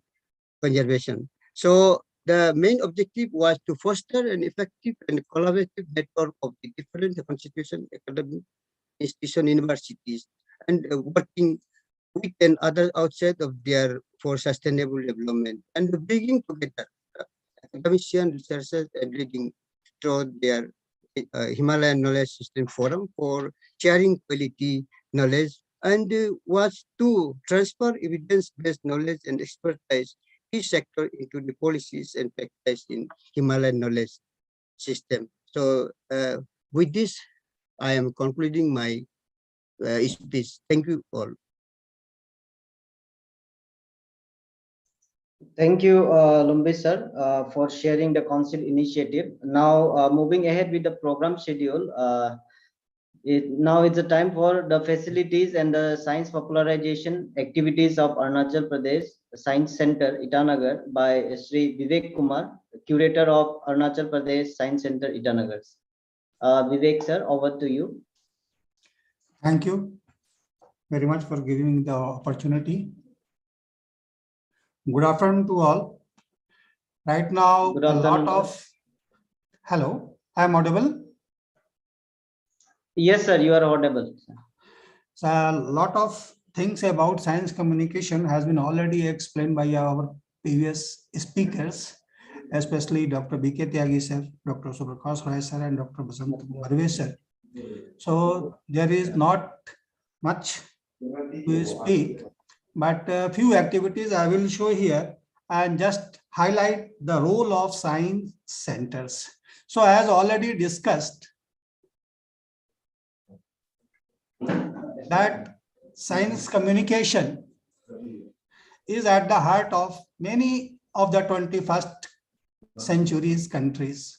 Most of the consequential issues from climatic change to artificial intelligence and biomedicine, science and technology are playing important role in people's lives to even greater extent. And science and technology are also considered important drivers of the enhancing innovation. And the current thing is that we are simple science, as our previous speaker told, that the simple science communication is not important. We have to also maintain a science and technological knowledge flow. And there are three pillars for that. One is the science centers, science parks, innovation incubators, technology centers. The second requirement is the bridging institutions. So the centers who had conceptualized ideas and they had done some primitive work that can be gone through some R&D development. And lastly, the spin-off firms. Those technology can be picked up by some companies from the market. This is the current scenario. So when speaking about the science centers, so science centers are the center of informal education. Basically, initially when it started, its main focus was on the basic science education and creating awareness towards the current issues through transmission as well as transaction mode of science communication. Particularly, the science communication plays a very important, and the science centers are playing a very, that is the institutions of the informal education, a field that is closely aligned with the, often overlaps with science communication. Peoples have the need to incorporate information, knowledge, and skills which are closely connected to science and technology. And this has increased the demand for programs, activities, and setting of informal educations as a part of societies, offering of lifelong learning opportunities. And the science centers are the place where the people come and quench their thirst of knowledge by interacting with especially designed exhibits and models. So here, the science centers, by reimagining their activities, they had created an innovation hub.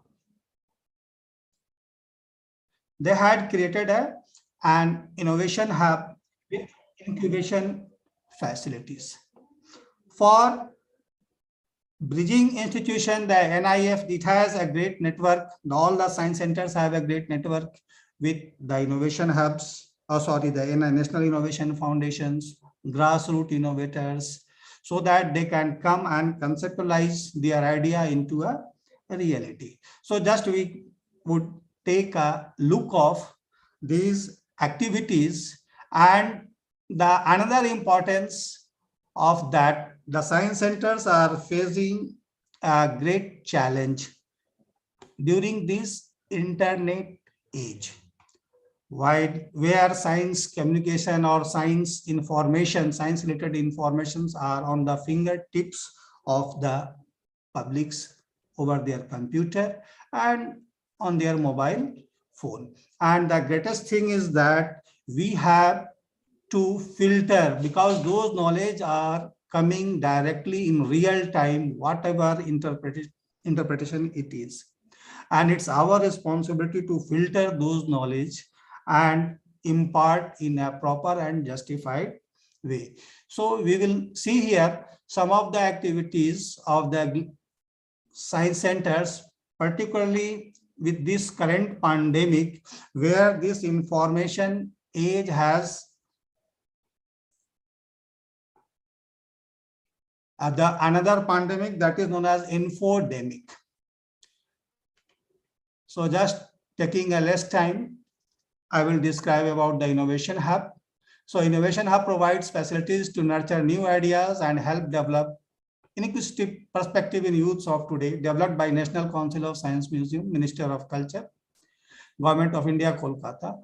And the facility provides a unique opportunity for children, not only for children, but even the grassroots innovators and the general peoples who want to convert their idea into a reality. So it has the facilities, biology lab, chemistry lab, physics, electronics, robotics, mechanical lab, resource center, design studio, and a lot more. It has a space education center planetarium. So Dino Park is there, 3D theater, just to impart education in a edutainment way. That means education through entertainment. So some of the kits are here, which we use in science popularization, that is a Stirling engine science behind magic demonstration kit for how motor works. So all of these are hands-on activities which normally involves the visitors, the students, to interact with them and gain a lifelong learning opportunity.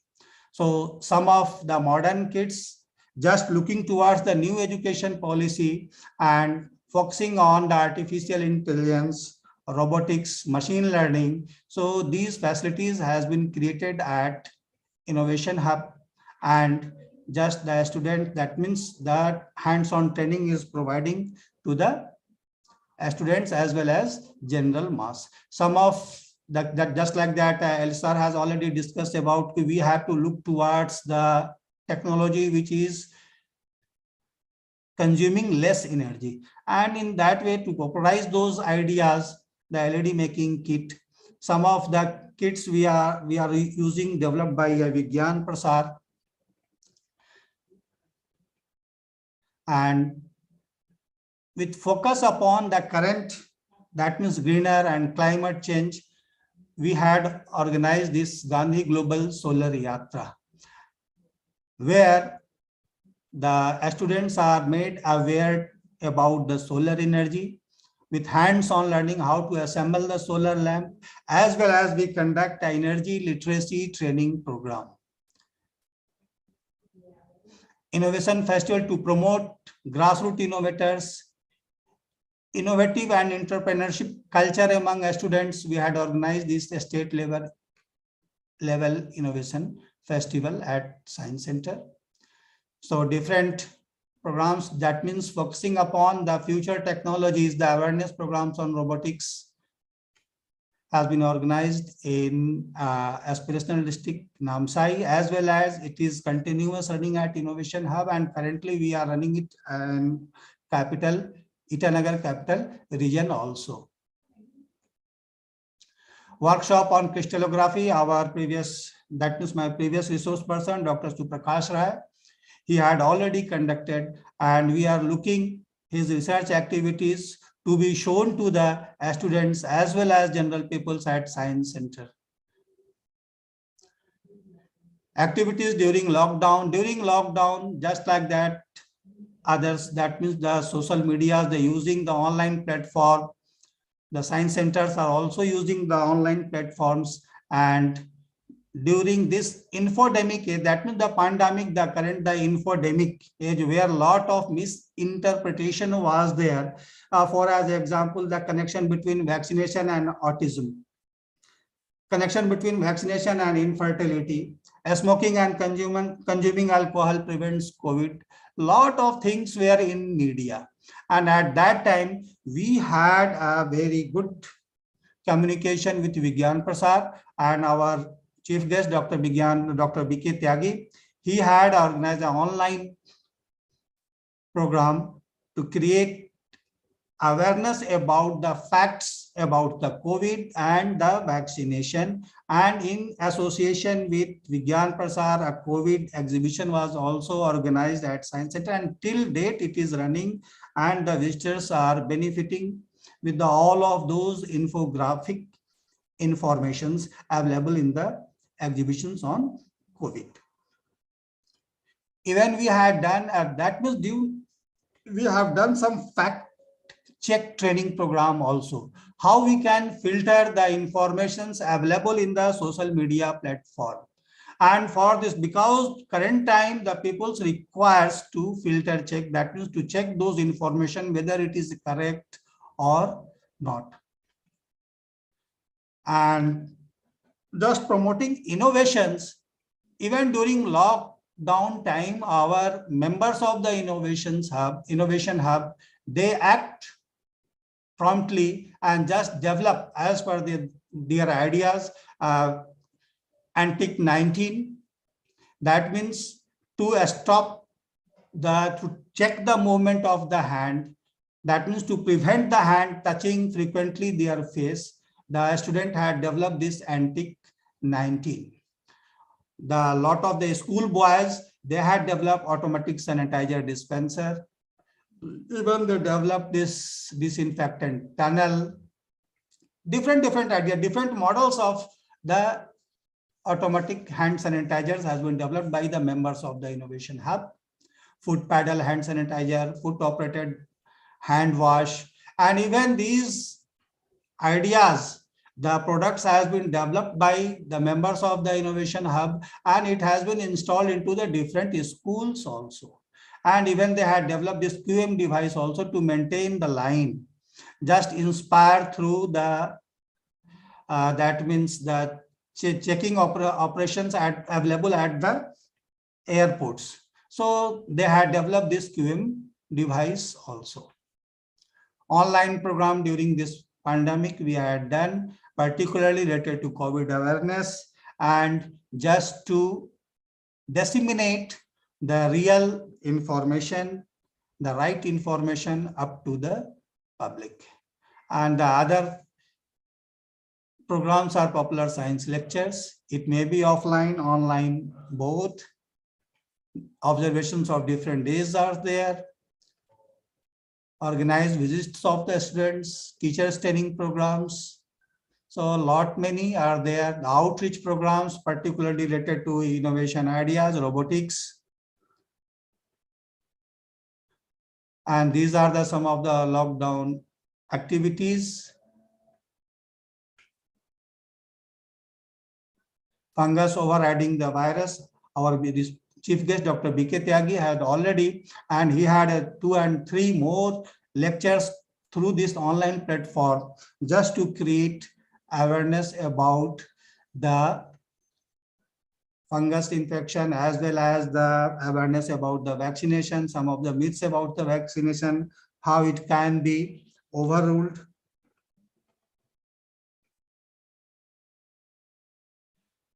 And some of the success stories of our innovators, that's Mr. Anand Tadar. He had developed Google for Blind and got Inspire Manak Award, as well as he was sanctioned as a Young Scientist Award in, Young Scientist in the International Science Festival. Mr. Hatade, who had developed a soft dot spy, just like a black box like equipment for collecting data from the 2-wheelers as well as 4-wheelers. And he has got a best award at Regional Innovation Festival, as well as and in some different platform also. Through NIF also he has got credited for his innovation. The small boy, 16 years old, while working at the Innovation Hub, he had got idea, and without any coding and other things, he had developed programming, lot of making of the app, and right now he is selected in the Google's Hall of Fame. Mr. Bengia Ama, the innovator of class 9 VKV students, and he was the Inspire Manak Award of 2019 also. So his bag is there, and his bag is supported with the solar cell as well as the water bottle. That means which is the water kept cool as well as hot with the help of this solar panel. So thank you. Thank you very much.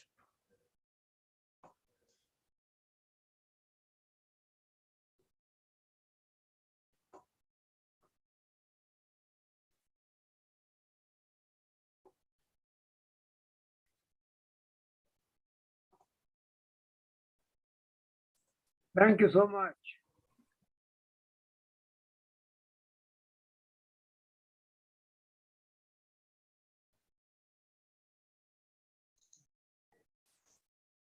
Thank you, sir, for sharing the facilities and the science popularization activities of Arunachal Pradesh Science Center, Itanagar.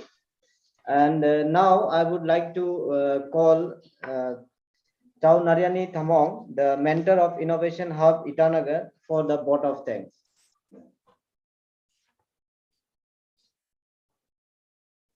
Can I have half a minute? Yes, sir. Yes, sir. Surely, sir. Please. No, can I share my screen for half a minute? Yes, sir. You can share your screen, sir. Right. Where is it? Yes. Yeah. New share. Yeah. Okay. Am I visible? Yes, sir. You are visible, sir. Right. You cannot start your video. Can you start the video?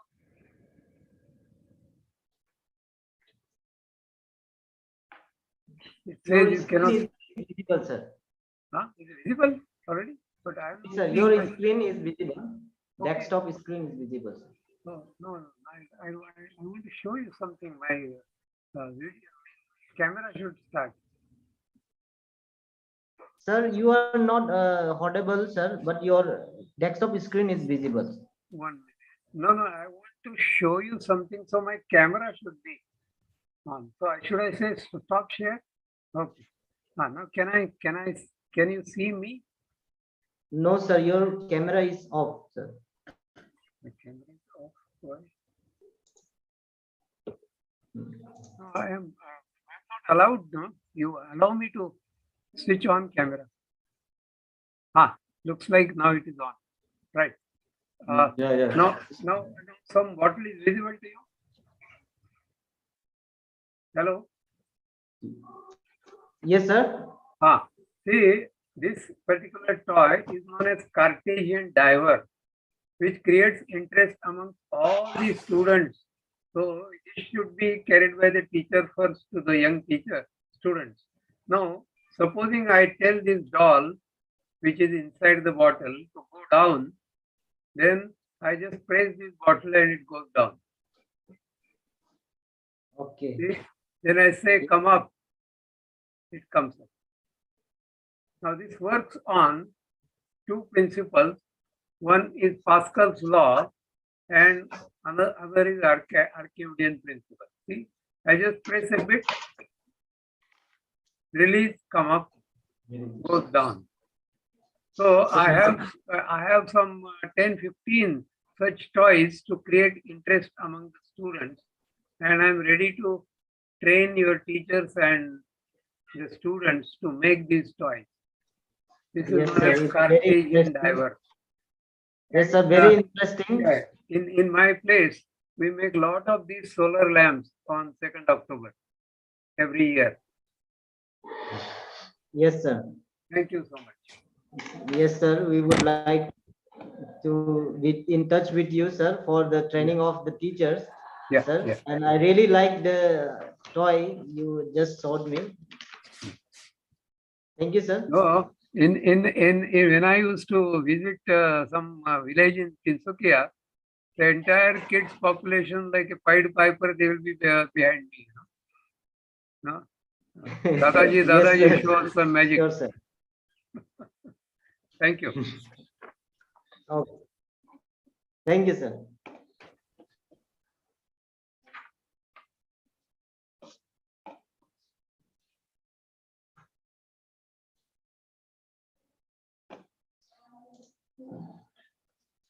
Okay, so it's time for vote of thanks.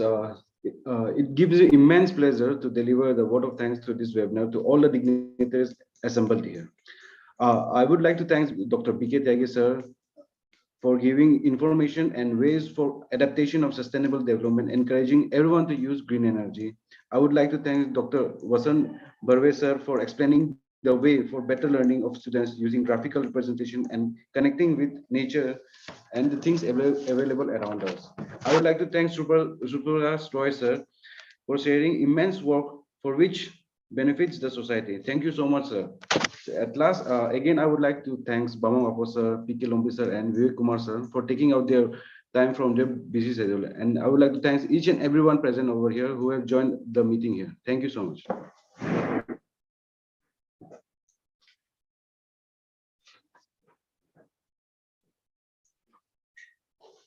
Thank you everyone for joining us today's webinar, and we will end the program now. And thank you once again to all the participants.